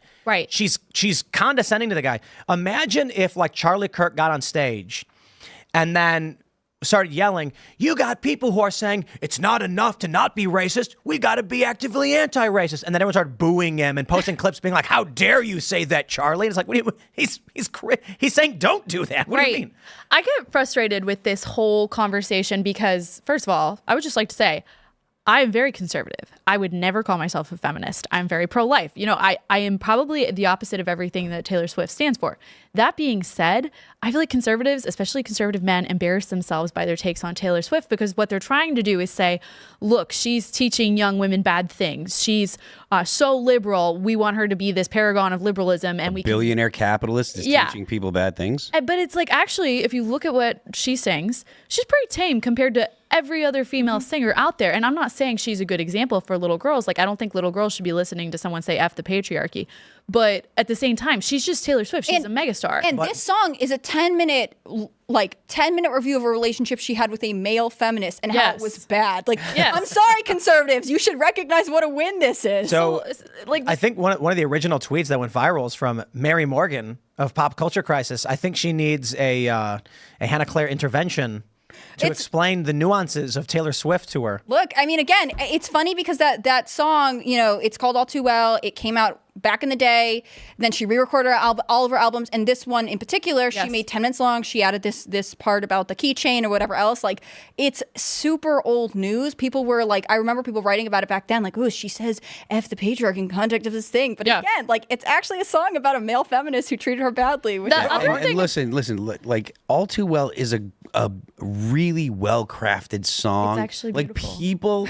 Like, people like to get on Taylor Swift. Listen, like, because she's popular and because, you know, she's, I don't know, whatever, they don't like her teeth or whatever. I don't care. But like, she is an extremely accomplished songwriter for a reason. She plays piano, she plays guitar, she does all this while she's singing. Like, she performs really well. So this idea that she's like some hack and that you can dunk on her as being some kind of product of a record company or something, that is a complete and total clown show, and you only make yourself unappealing to potential voters. Don't hate on popular things just because you're stupid and a loser. Especially if you're months late to this, right? Yeah. If she had just added this song to the set list, I would get where you're like, oh, she says this thing I had no idea about. Yeah. But like, it's been there for a long time. When's the song from? It's from, was she on the Red re-recorded a record. couple No, but when's the original? It was on the Red record from song- 2012 or 13. But this line wasn't on the original. Yeah, this is fine. the 10-minute version. really? So she re-recorded it, but again, that was like what? But 3 she or 4 wrote years it ago? She wrote it back. All right. Whichever. At the beginning. Again, she's been on tour for over a year. So this is why I don't care about Taylor Swift at all. The issue here is not Taylor Swift. The issue is she is this is the biggest music tour, like one of the biggest music tours ever. Normies love Taylor. She is not herself singing F the patriarchy and telling little girls to think that. She's telling a story of something she saw. I don't get why conservatives are so hell-bent on declaring war on someone who is not at war with them. There's no reason to be. Many people have pointed out that Taylor Swift she's like, how old is she, 35? 34. Okay. And she's writing now about how she wants to get married and have kids. And her hunky football player was on stage last night. It's prom night. It's prom night. So, but this is what's frustrating is, again, I don't care about Taylor Swift. You've got to figure out all these pundits, right? We got Paul Joseph Watson, we got Darren Grimes, we got Paul Sip, I don't know who that is. TJ Mo, all these people. Mary Morgan. We'll talk to Mary because she works here. But all these people need to recognize, like, you're going after the normies to convince them of things that are good. And they enjoy listening to Taylor Swift sing. So what you need to do is highlight all of the things that Taylor Swift is doing well. And I'll put it simply. If a 24-year-old woman is walking down the street, apolitical, she doesn't really pay attention, so she probably is a default lib, and you walk up and say, F Taylor Swift, she's now going to be like, I don't like you. Yeah. She's not going to listen to anything you say. You walk up and say, isn't it amazing that we have this, like, young woman who's got the hunky football guy. It's like good old American apple pie, the football guy and the cheerleader. And you remember when she was singing how she's on the bleachers and whatever, and now she's got the guy. And that's the American dream, to get married and have kids. That 24-year-old woman's going to be like, that's so cool, yeah. And she's going to like you. And then you can say, yes, here's what else I think. You should agree with me. Listen, conservatives, don't hate popular things just because you're stupid. Right. Well, and, I would like to make one more point on this. I think conservatives get it so wrong on her music and other popular female musicians, in that she's singing about love all the time. She's not singing about politics. Absolutely. This is a crazy thing. Why isn't this article about like WAP or like literally? I could probably go on the Billboard Hot 100 right now and find 50 songs that are just degenerate garbage. Or where were all the conservative commenters? I mean, some of them did pick this up, but when Olivia Rodrigo, who's also a pop star, was giving out Plan B at her concert. Right, and she got roasted for that. She did, but like... And her target audience is younger girls. That's my thing, though. Yeah. Like, there is actually something way more serious than Taylor Swift telling you she dated a guy who had an F the patriarchy keychain on his keys. Like, let's hold these things in comparison here. Right. And I think it's just a fundamental misunderstanding of the topic at hand. Everyone wants to be viral now. Everyone wants to have a quick take. So we say stupid things, like Phil's saying, we say stupid things about things we have no idea about, and then it just makes us look dumb. And out of touch. Like, come on, this has been going on for like over a year. Well, and to Tim's point about your average 24-year-old girl on the street, this is kind of cool moment that Taylor Swift is in. She was posting last night about how much she loves her boyfriend. Do we want to repel Taylor Swift too? I'm not saying she's going to become some conservative, because that's naive. But at the same time, like, why not encourage her in these good things? I'll tell you this. I'll tell you what I think of Taylor Swift. I think behind the scenes, she's a fair weather conservative.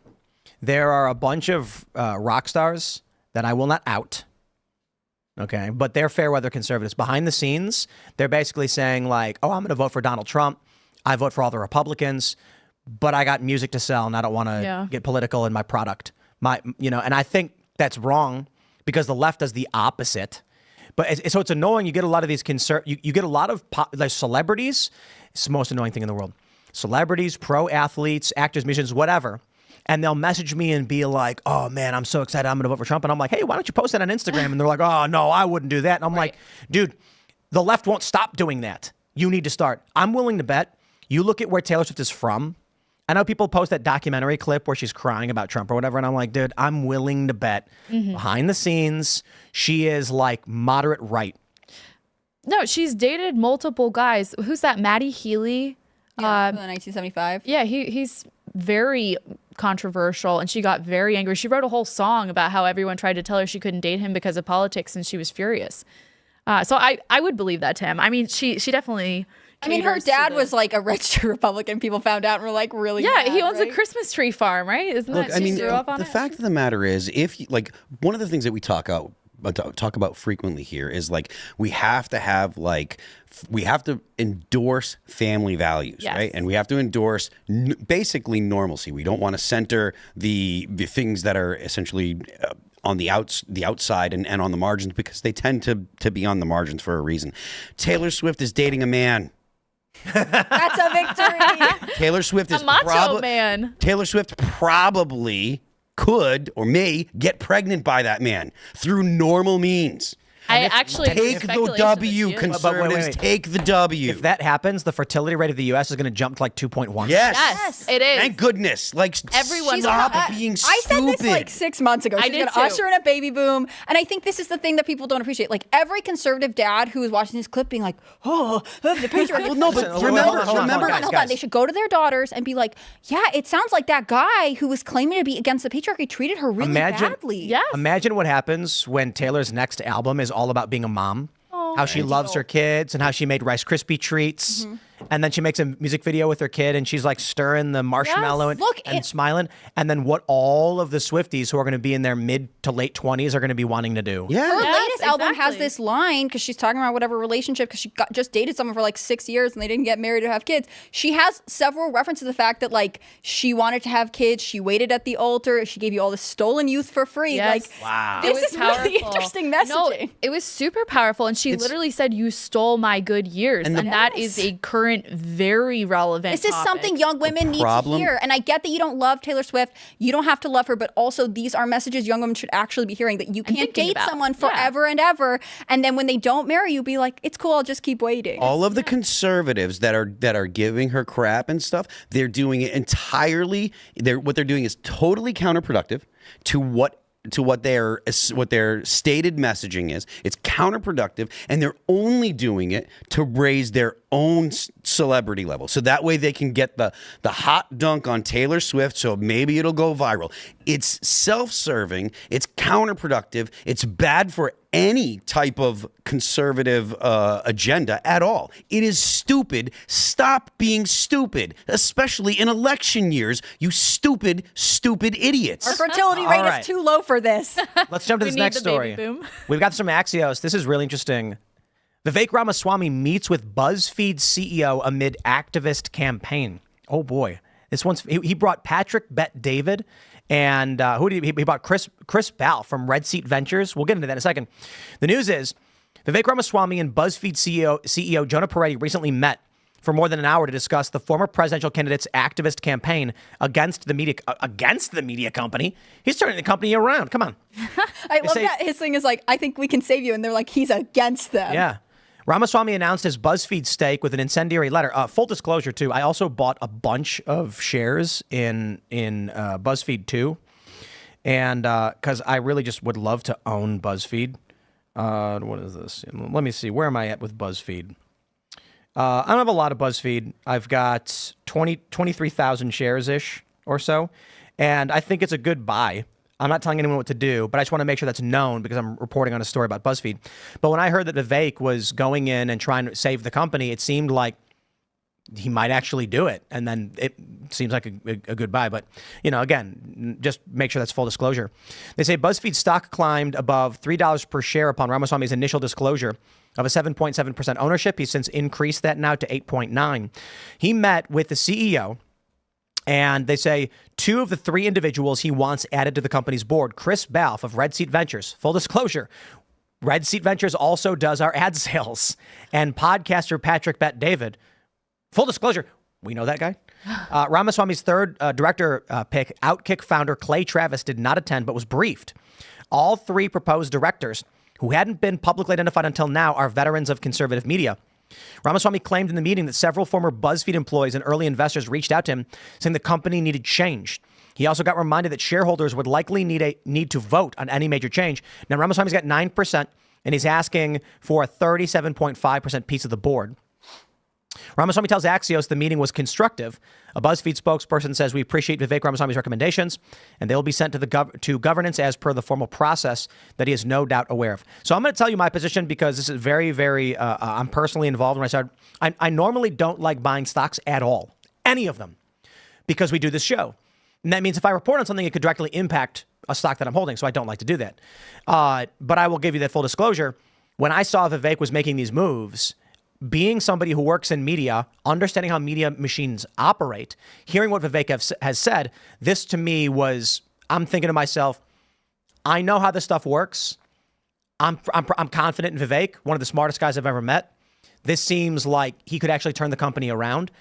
I would love to own BuzzFeed. So I bought as much as I did.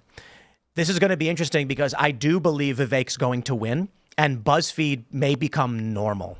I think it's weird they called his letter incendiary. Like, if you read his letter, he's like, hey, I buy your stock because I believe that this company has value, and here are some ways you can turn it around. And, you know, I mean, I guess it's really calling them out. At one point, he points out that they're basically operating their operating expenses are something like 147% higher than their revenue. Like, it doesn't make any sense. Where does the money come from? Who knows? It's hard to say. I think that this is it's only seeming like a takeover or activist campaign. They're only treating it negatively because of Vivek Ramaswamy, right? Yeah. Oh, if it was, you know, Taylor Swift being like, I believe BuzzFeed could get better, they'd be like, wow, so interesting, girl boss, good job. But if Vivek Ramaswamy does it, he can only have malicious intentions. And he can't just be operating as a businessman, which is, by the way, what he was before he launched his presidential bid. You know, it's kind of crazy because as I pulled up, you know, my stocks to see, like to say, like full disclosure, I've got 23,000. I think this news resulted in a huge spike. I'm just seeing that right now. That Vivek is basically like, hey guys, I have an idea to save the company. All of a sudden, everybody's like, please do this, please. The fascinating thing is the resistance that still exists. Even Axios calling it against the Camp Media Company. Look at this, against it? Dude's going to save it. I want your company to function well and be profitable. He's against BuzzFeed. Their whole business model is losing money. Honest question. Where does this money come from? Seriously. If they're operating at 147% above their revenue and the whole of media is like, Vivek is trying to destroy this company, then who's funding it? It's a mystery to me. The conspiracy theory is that the government is funding these things. I don't know if I believe that, but someone's putting money into this to keep this thing afloat. Look, there are a lot of wealthy people. Let's say a guy owns a cookie factory and the cookie does $20 million in sales and he pockets $10 million of that. He might spend $5 million a year losing money because he wants to open a mini golf putt-putt. Yeah. He loves it.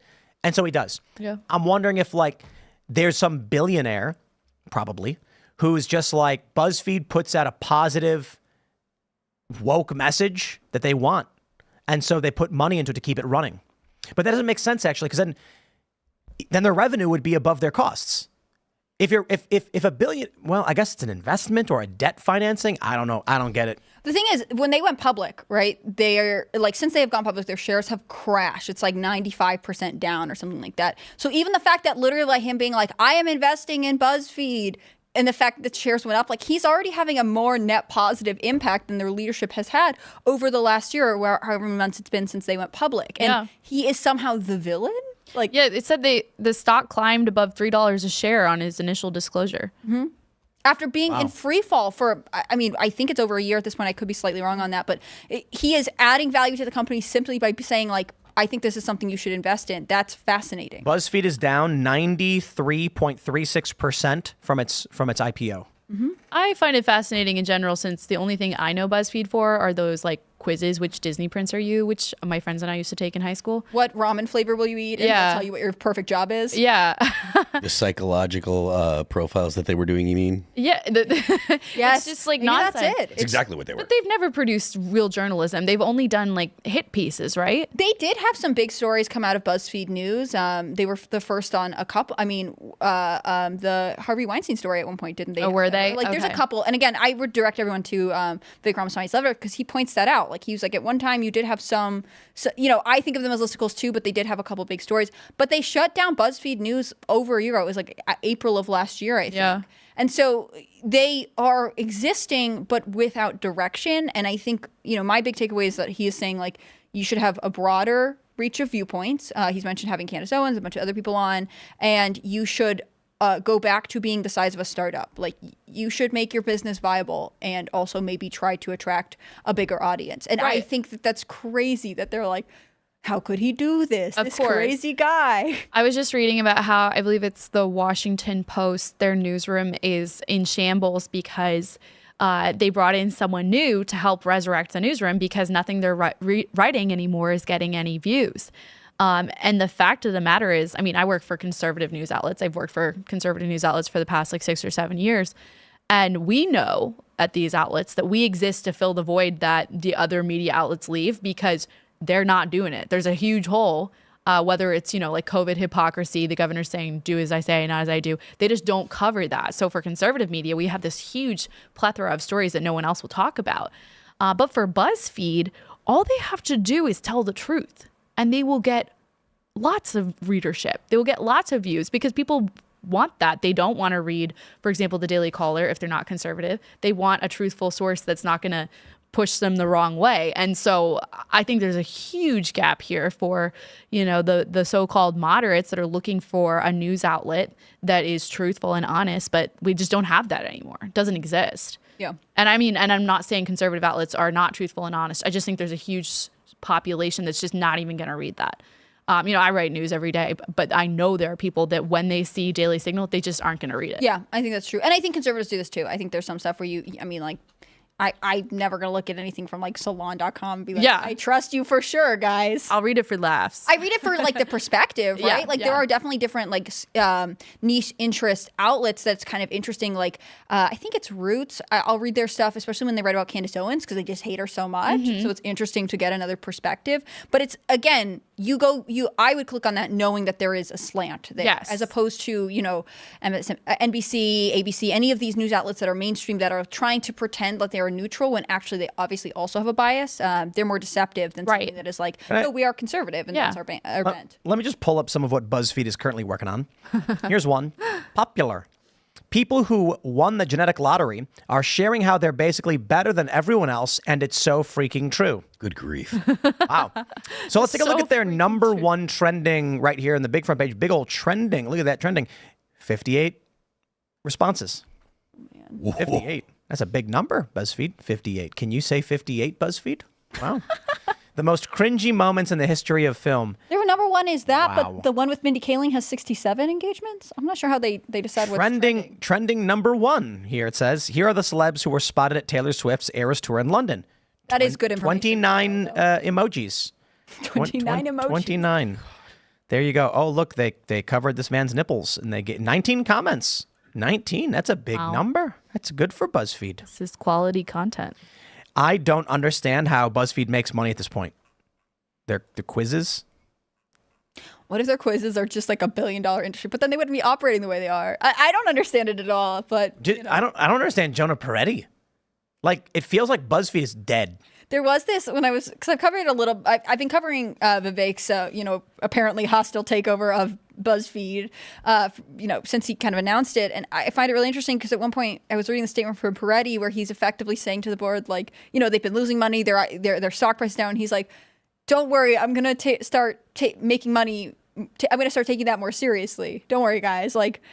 How are you still? Why did you not get fired? Yeah. Who was on the board where they're like, this guy is, we'll just hang on. We'll keep giving him chances. They've had multiple rounds of mass layoffs. Right. I mean, that does lend credence to Tim's theory that there's someone that just doesn't really care that they're losing money and is willing to bankroll it. I guess. But why would you? I mean, maybe it's a psychological experimentation, right? Somebody's collecting all the data on all their users. Well, yeah. I mean, if they spend a lot of time putting out those. I mean, they spent a decade putting out those silly quizzes, and all that was just collecting data. Like that, the reason for it was just to get people to click and collect data. What did they do with it? I mean, I don't know, but it's extremely valuable when you can use it to market, to target advertisers. And I'm sure that they have the ability to do that. Because advertisers collect all kinds of data. It's not even just what you're clicking on, but how long it takes you to click it. I mean, they must have sold it. Facebook has this policy of creating shadow what's it called? Shadow accounts. Profiles. So when you approve Facebook or Instagram or Messenger to get all of your contacts from your phone, they take everything and then they keep that data. And then anytime someone else allows them to have all the data in their phone, they go ahead and they match up numbers and names that correspond. If they have two different phones with the same name and number, they create a profile for that person, and then they'll start doing things like looking for people to check those people into places. So they will literally track your location even if you don't have a Facebook account. If you've never had one, they still do this to this day, and it's a constant thing that's going on. This is not new. This is consistent. So the idea, the amount of data that organizations like Facebook, Google have is beyond, honestly, it's beyond human comprehension. We're going to go to Super Chat. So if you haven't already, would you kindly smash that like button? 1 like equals 1 Let's Go Brandon. And head over to timcast.com. Click Join Us to support our work. Ladies and gentlemen, we are entering full swing of the election season. Google reached out to me, YouTube, about CNN trying to, I'm going to tell you my opinion on it. It's about CNN trying to stop people from being able to comment on the upcoming debate. So we'll see what happens. That's the warning I've received. So I have to imagine we're going to need your support more than ever as we get closer and closer to November. Go to timcast.com, click Join Us, and you'll get access to the uncensored members call-in show. As a member, you can call in, join the show, talk to us and our guest. But we'll read your Super Chats now. And I'm going to start with this one, which just came in from BL42JD. Says, nobody cares. W's in the chat for Julian Assange. They can't even mention such an important breaking news topic, just surface-level garbage. He's so angry. And we talked about Julian Assange twice.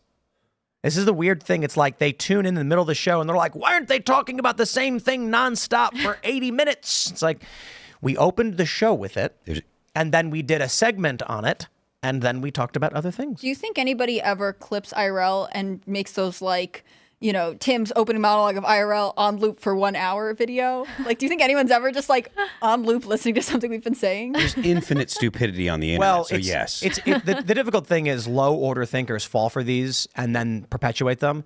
It was funny when we did the culture war debate on Friday and we got into an extra hour of the show, went 3 hours, talking about Civil War. We had Richard Spencer on the show and he said something like, I've only ever seen the clips from leftists of you and I didn't realize you're actually talking about history and you've researched the subject matter. And I was like, well, yeah, if you watch IRL, we talk great details about like, you know, Russia, France, Spain, US, etc. But if you watch just clips from leftists, it's like 3 seconds of me saying Civil War or something. Mm-hmm. They don't actually hear anything that's being said. Let's go. Clint Torres is the first super chat saying, howdy, people. As he always does. Howdy, Clint. And then Token Black Guy with number 2 saying, howdy, people. There you go. All right, Big 7588 says DOJ filed elder abuse charges against Trump in anticipation of how badly he will thrash Biden. Oh my gosh. I honestly, like it's not going to happen, but if it did, I'd be like, well, you know, everyone's like they're trying to charge him with everything. I like that line. I liked Phil's the swamp runs through her veins. Like, yeah. Noah Bodie says, hope you're simulcasting that night. Cough, rumble. So here's how it works. Streamlabs OBS has a simulcasting function. But apparently you need to have a paid account, and you don't need to have one? No, we're not going to do it. We would just be doing it through Restream, ideally, from what I've been Restream? Yeah. But we already have a system set up, and we don't want to go through a third-party web browser thing. See, this is exactly what I'm talking about. Yeah. Behind the scenes, it's like there's a bunch of different programs and different ways to do it, and there's pros and cons to each. So we're gonna figure.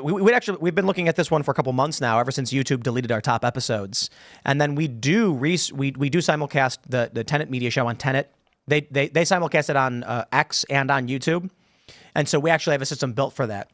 We just need to see what we can do, because when you're broadcasting out, depending on how you do it, you'll be streaming larger and larger amounts of data. So something to consider that when we do the stream. But the plan for now is X, Rumble, and YouTube, but we will see. I don't know for sure. That's the plan for now. We just found this stuff out a couple hours ago, and then I was immediately like, okay, let's sort this out tomorrow when we have time or whatever. So we don't know what's going to happen, but that's the plan. Greg Duvier says, let's see. What the hell is this Timcast? Bring back Brimcast. She is a much better dictator.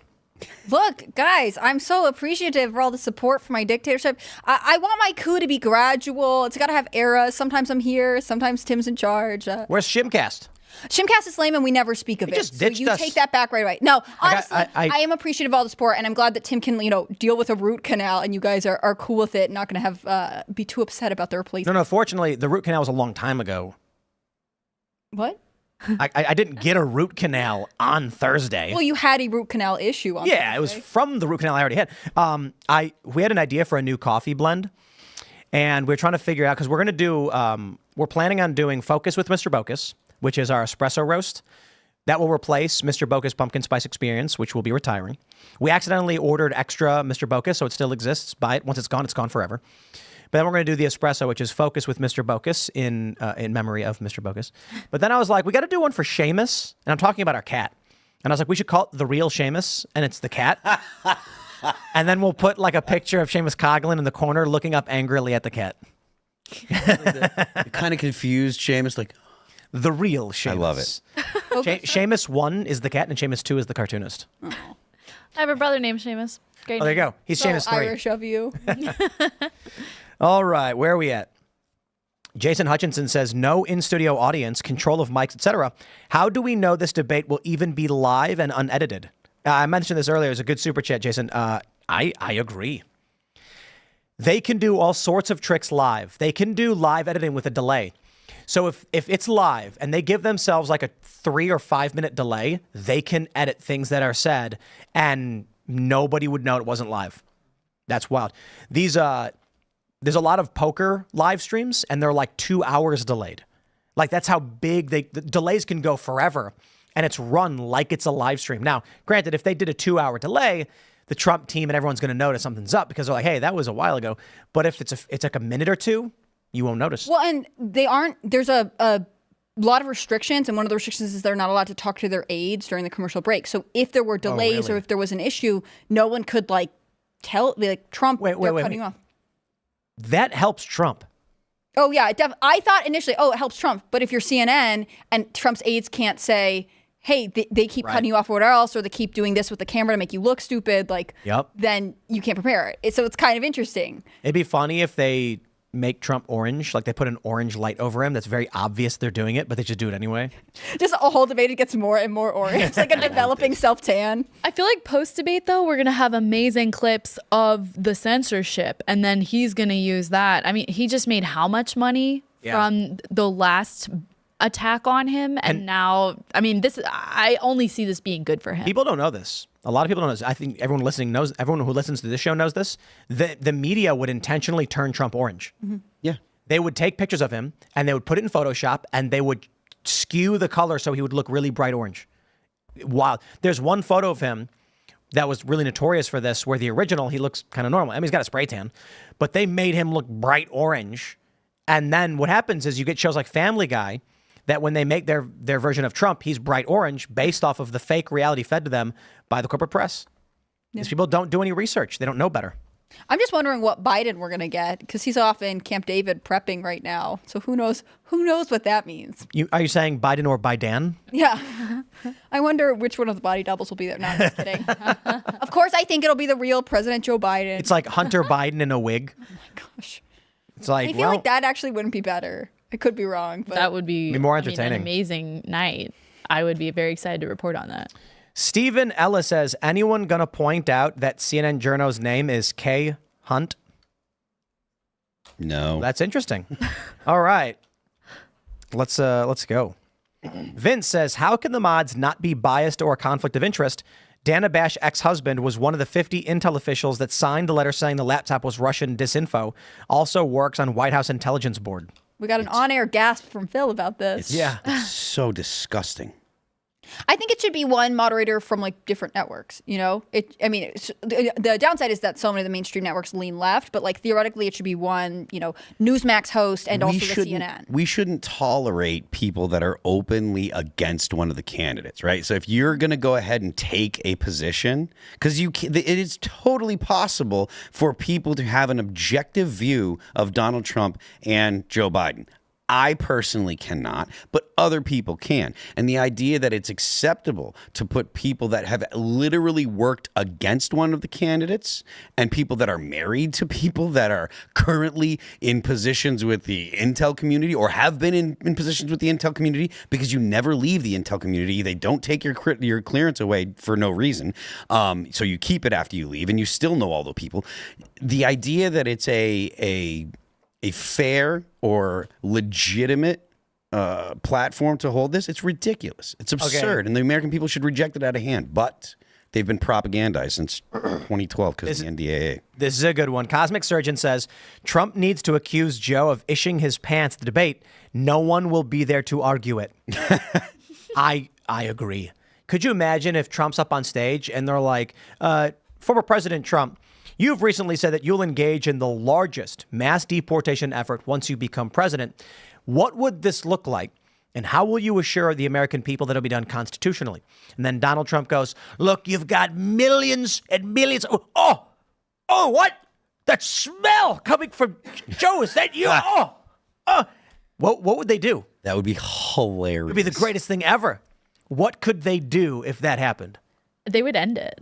I feel like they would actually cut the stream. Yeah, they would be like, there's too much misinformation. I think one of the things would be, when Joe like slurs or stutters, like Trump could be like, are you all right, Joe? Are you feeling okay? I mean, but even saying it in the room is going to freak Biden out. Like Biden can still hear him even if we can't. It's true. If Biden is giving an answer and he pulls a Trina Nashapita pressure, Trump can say something like, I'm not sure I understood what what President Biden actually said. Could we get some clarification? Mm-hmm. I'm not sure why they agreed to do this without a live audience. Like, legitimately, I don't get that. Joe Biden doesn't like live audiences. Yeah, but I feel like the Trump campaign really should have said, no, we're going to do it, because then there's witnesses, then there's reactions. And then, I for one, like, would love to have someone in the room that can tell me, yes, he said X, Y, Z. His mic wasn't on. Like, I feel like that would be really helpful and also just like better, more entertaining. So, Chafed BM, that's a great name, says if Joe says something about Trump's fake convictions, Trump needs to call him out for showering with his 16-year-old daughter. She wasn't 16 at the time, was she? She was younger than that in the diary. She was younger. Yeah, she was like saying she was a little kid. Specified her age. Her diary has been confirmed as real. Yeah, but I also think the important thing to understand is the strategy with it. I don't know that Trump going, oh yeah, Joe, well, your daughter says in a diary this, that, or otherwise, and then they get into a spitting match. I really do think that if Joe Biden is giving an answer and he goes, oh, pack Cadillac, then they say, Trump, how would you like to respond? And he can say, I'm sorry, I could not understand what Joe had said. Could we get him to repeat that? Right. And that will basically be Trump saying to the world, the president can't speak. Yeah. And make sure it's a point that everyone has to pay attention to. And every time Joe Biden garbles, Trump should say, with increasing frustration and concern, I'm concerned. I actually, and if I were Trump, I'd say, Jake, can you tell me what Joe just said back for me? Because I'm not sure he's articulating himself clearly. He's having trouble speaking. Right. I also think the biggest thing Trump needs to do in this debate is to not get distracted by any kind of personal jabs, in terms of anything going on. He needs to say over and over again, why are Americans struggling to buy food? Why are their grocery bills so high? Why are all of our fast food companies coming up with crazy deals to try and get Americans to spend money there? Like, why is every American terrified of the results of your border crisis? He just needs to keep Joe Biden answering for the crisis he has created in this country economically and in terms of national security, and not get pulled into any people don't like you because of this thing, because ultimately Joe Biden can't defend his record.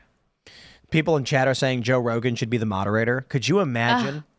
That would be amazing. Rogan would be like, Joe would be like, President Trump, everyone is concerned about illegal immigration right now. It's the number 2 issue according to Gallup. What would you do in your next term that you're not doing now, and what could you do now? And then when Joe says something like, we got a little pack Cadillac, Rogan's going to go, what? He literally would. Yeah, what? Jake Tapper is going to be like, well, that's a very interesting question, President Biden. Trump, how would you respond? And Trump's going to go, I have no idea what he said. Can you tell me what he said? And Jake's going to be like, well, I'll leave it to the president to speak. I won't put words in his mouth. Oh, no, he'd probably be like, we need to what he said was, and give like a very articulate response. And it's like, no, that's not what he said. You were lying. That's going to happen. Like, legitimately will happen. And the whole, like, I'll let the president speak for himself is going to happen too. What if Trump and Biden come out on both sides? They never actually meet or shake hands. And then there's this big glass screen in front of Joe. And then it turns out they're using that hologram technology. You ever see that? Where they put a glass screen on stage and then they project onto the glass a dead artist. They did this with Tupac, didn't they? Yeah, that's what I'm thinking of. And then you're like in the audience and it looks like it's 3-dimensional and they're on stage. And then they do this with like Obi-Wan Kenobi in A New Hope when he talks to Luke through R2-D2 or something like that. That's the same thing. Well, that didn't happen, but I get your point. That was Princess Leia. Oh, Princess Leia. Talking through a hologram. We're learning about so many other people's cultures. My Star Wars trivia is all wrong. See, we told you about Taylor Swift. You teach me about Star Wars. I actually noticed something really interesting. This is why men and women need each other. Yes. I noticed something. I was just looking up the rules for the debate because I was curious if there was something else we missed. They're not allowed to sit the whole time, which I'm so curious if Biden can handle that. They've already replaced Joe Biden's skeleton with metal. So he'll just be stuck upright as it is. That's why he walks so stiff. Right. And then Trump has to rely on his actual human body. So, that's the trick. It is kind of weird, though. Like, are they going to give Biden like some kind of exosuit or something under his regular suit to keep his body upright? If they could. Biden's going to last minute change the rules so he can call in a second and like beg Kendrick Lamar to come handle this for him. I'm legitimately getting excited. They're not allowed to. They're not allowed to consult with their teams the whole time either. I don't see how Biden is going to. I know this seems like it's all set up. But Trump goes off. You put Trump in a room and say, "Hey, Trump, can you want to just talk for an hour?" And he's like, "I'd love to." And he's going to be like, "How's it going? We got a bunch of beautiful." He just goes off. Yeah. Biden's going to be like, And that's why they have mad. it's a CNN debate is the first one. I'm sure the Biden team wanted that, right? Yeah. And also that means that the moderator's the one saying like, "Oh, I'm cutting you off now. Your mic is off." Yeah. So because Trump could literally take up the whole time. What if this is on purpose? And the point is they're setting up Biden to fail so they can force his removal. What if they go, like the DNC goes to Biden and say, "We want to get someone else to run. You're not polling well and you're too old." And he loses it. He's like, "No, you cannot do that. We will not stand it. I will not accept that. I will not publicly resign." And they're like, "What do we do?" So you got to do a debate. And then they're like, basically set it up so that Biden will fail miserably and it'll force him to accept a resignation. Honestly, I could see it. It doesn't make any sense to me why they're letting him do this. I would bet money that they won't let him do a second one. The problem is no one can figure out how you get Kamala Harris out of there. Yeah. Because if Biden does say no, then what happens to Kamala? Are we getting vice presidential debates this year? I don't know. Because Trump hasn't named his VP yet. That would be I want one. Normally we always get them, but yeah, but if Trump such a picks weird like election. Tim Scott or Burgum, then no. I'm not interested. So who would be the best? Vivek. I don't know, man. She could blow it no I'm matter who it imagining is. like on stage with Harris, who would do the best job? Really? Actually, anyone at all. A man. No. Tim Scott and Burgum would be boring, and we'd be groaning like, no. If it was, I'm not saying Vivek would be the best VP, but Vivek on stage with Kamala Harris, it would be like watching Mike Tyson box a toddler. What about JD Vance and Kamala Harris? I think he'd be good too. Yeah. He'd be good. I think that they're both better than some options that are out there. Again, I feel like I don't necessarily want Ramaswamy to be the VP, so I'm more likely to lean towards JD Vance. But there are a lot of quick-witted conservatives that could handle Kamala, whereas there really aren't that many. Like, even if they could get her out for some reason, there aren't that many strong debaters from what I can see on the left. Yeah. We shall see. All right, we got Paul Tascalos. He says, the ACLU sued on behalf of Unite the Right in Charlottesville to help them secure a permit to protest in Lee Park. First Amendment. Doesn't the left think the ACLU are very fine people? So when this happened, the backlash the ACLU received was so intense, they abandoned their entire organization's history and became woke leftists. Mm-hmm. That was really the moment. They defended the Klan. What was it? They defended neo-Nazis in Skokie, Illinois, famously, and they defended Unite the Right. And then after the backlash from the left and started losing a bunch of donors, they just flipped 180. And now they sue to have, and this is the funniest thing, they sue to protect pride flags in schools, but sue to keep the Ten Commandments out. And it's like, okay, you're just a woke organization at this point because there's no underlying principle of speech behind doing something like that. Right. Either you get both or you get neither. Which one is it? They're always down to sue or any abortion laws that inhibit Planned Parenthood in any way. I mean, it's very clear there's a bias, which is too bad because, again, you know, it would be nice to have organizations that are like, we are here to uphold the principles of your rights, especially as we navigate more complicated technological times and as our culture changes. All right. Eldritchinator says, saw Justice Sotomayor speak at a college event once. She gestured to the marshals and said, standing up wrong would make them nervous. Shocked Antifa allowed at Justice's house. Saw one threaten teens. Interesting. All right, we'll grab some more super chats here. What do we got? Matthew Vandersand says, post more skate vids. I got my brother to follow you from the Switch hard flip you posted. That is indeed I posted a switch hard flip. And that is for me, I landed that trick like in a couple tries, and then we wanted to film it, so I had to land it like 4 times again. But we're doing, for the boonies, we have a playlist we're calling the Trictionary, because there's a lot of people who don't understand trick names in skateboarding. So we are going to create a playlist of every single trick ever.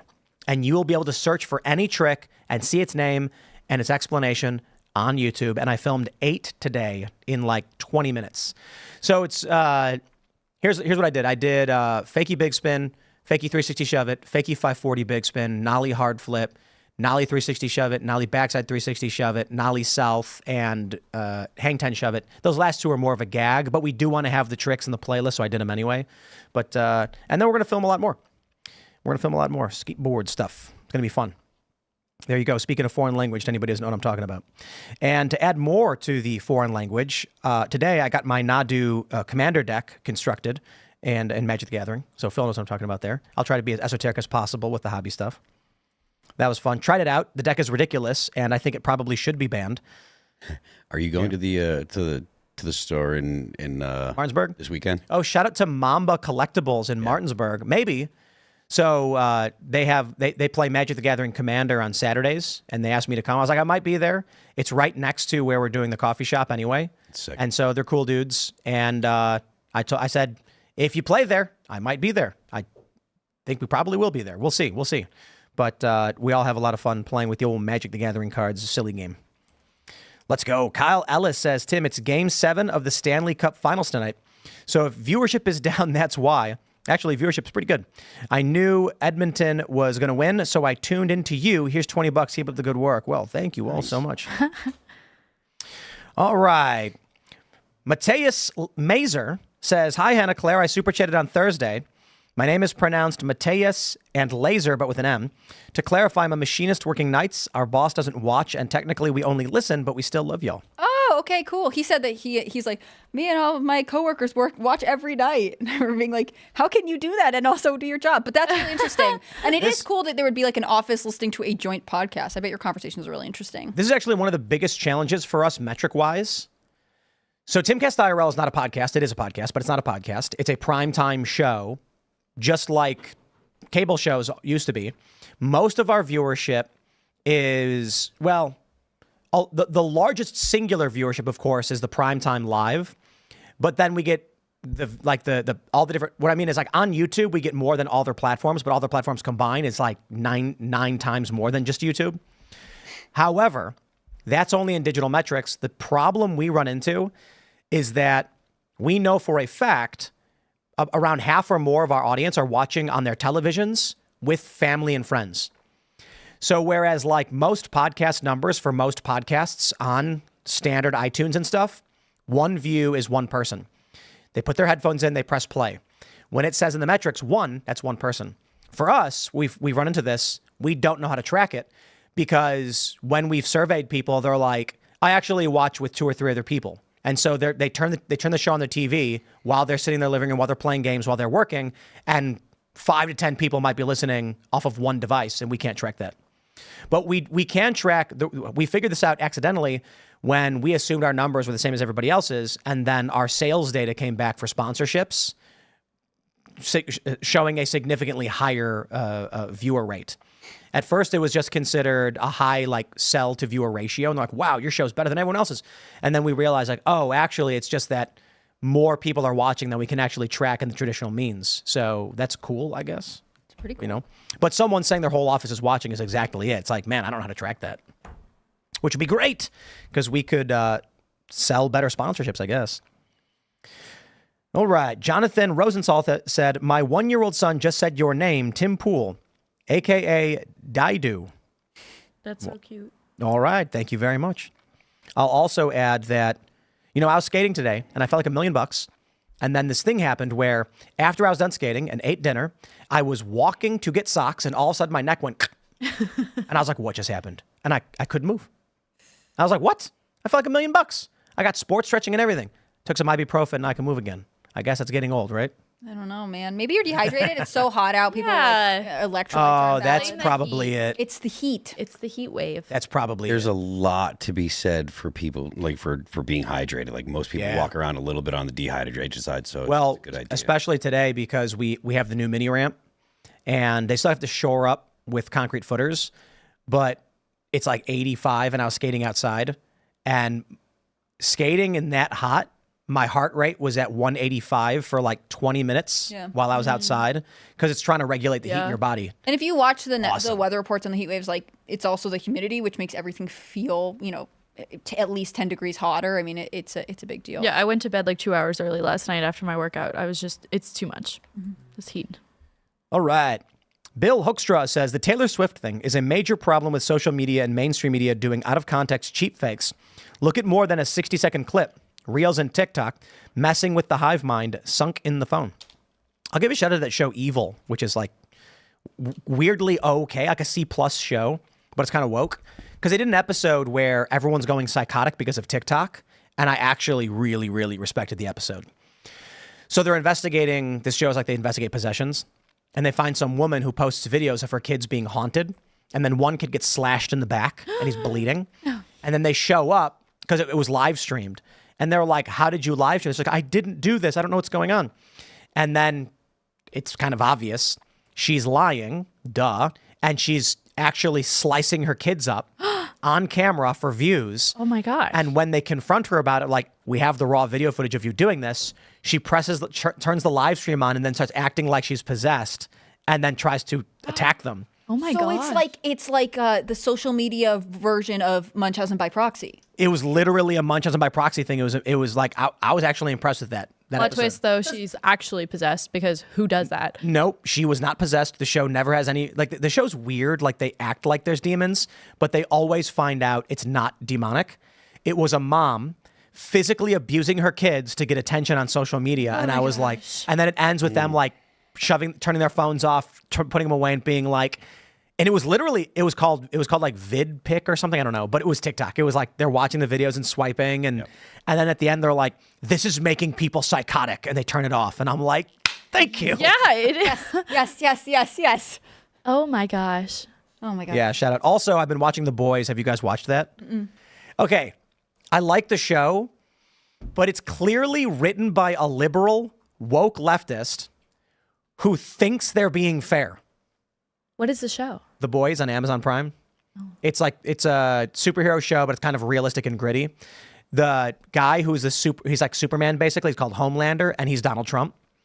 And so, like, that's his whole arc is he's basically Trump, and he's it's weird, but they really, really overdo it. So they have a character on the show now who's saying like F around and find out. There's in the background in one of the episodes, they're like, Alex Jones lookalike contest will be in 3 hours. I've heard that the writer of the show has been quoted as saying, "Didn't you know we were making fun of you all the time, conservatives, blah blah blah." So he says that. Yes, but the character Firecracker, spoiler alert, I guess I'm gonna say it anyway because the show's like it's coming on. But the character Firecracker, who's basically she's like a conservative personality. And she's spreading misinformation or whatever. I don't know. Some of it's not. The motivation for her, though, this is interesting. They clearly depict all the right-wing people as super psychotic flat earthers and other nonsense, which isn't real. And so this character, Firecracker, hates the character Starlight. Starlight's one of the main characters, and she's played by that Erin Moriarty woman who's got massive plastic surgery, by the way. Remember that? Yeah. When everyone was like, what happened to her? And she denied it. You can clearly look at the last season and this season and be like, yo, she got... Okay, it's my opinion. Bad plastic surgery. But anyway, they all do. But it's bad. Like she's talking like this with her lips out. Anyway, I digress. So they make the conservatives seem like really dumb and bad guys. But the motivation for Firecracker is that the main character is supposed to be the nice liberal one. She got an abortion. Oh. When they were little, she insulted the girl in public, like in front of a bunch of other people at a pageant, calling her a whore or something and claiming to all the other girls that she was in a gangbang and something like that. Like really awful bullying of some, and so that was the motivation for the right-wing character. And I'm like, it's clearly a liberal who thinks they're being fair.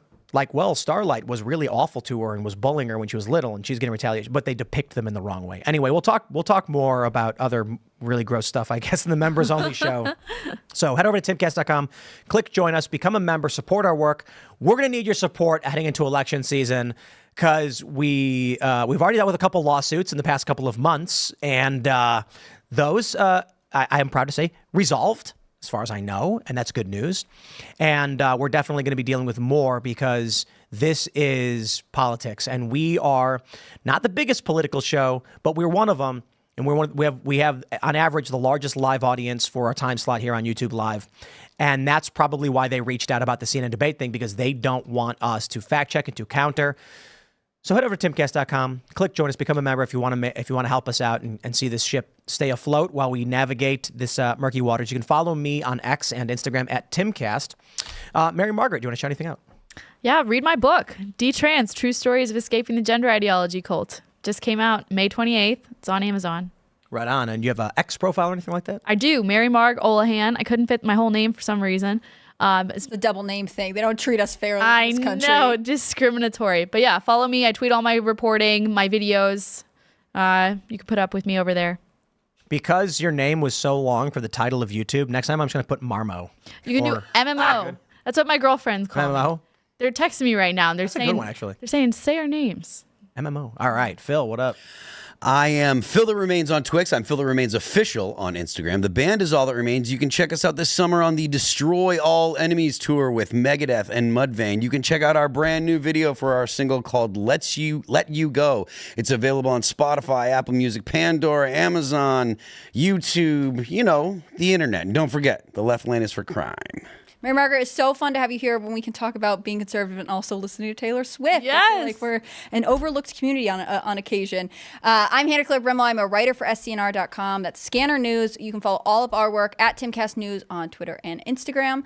I guess X, whatever.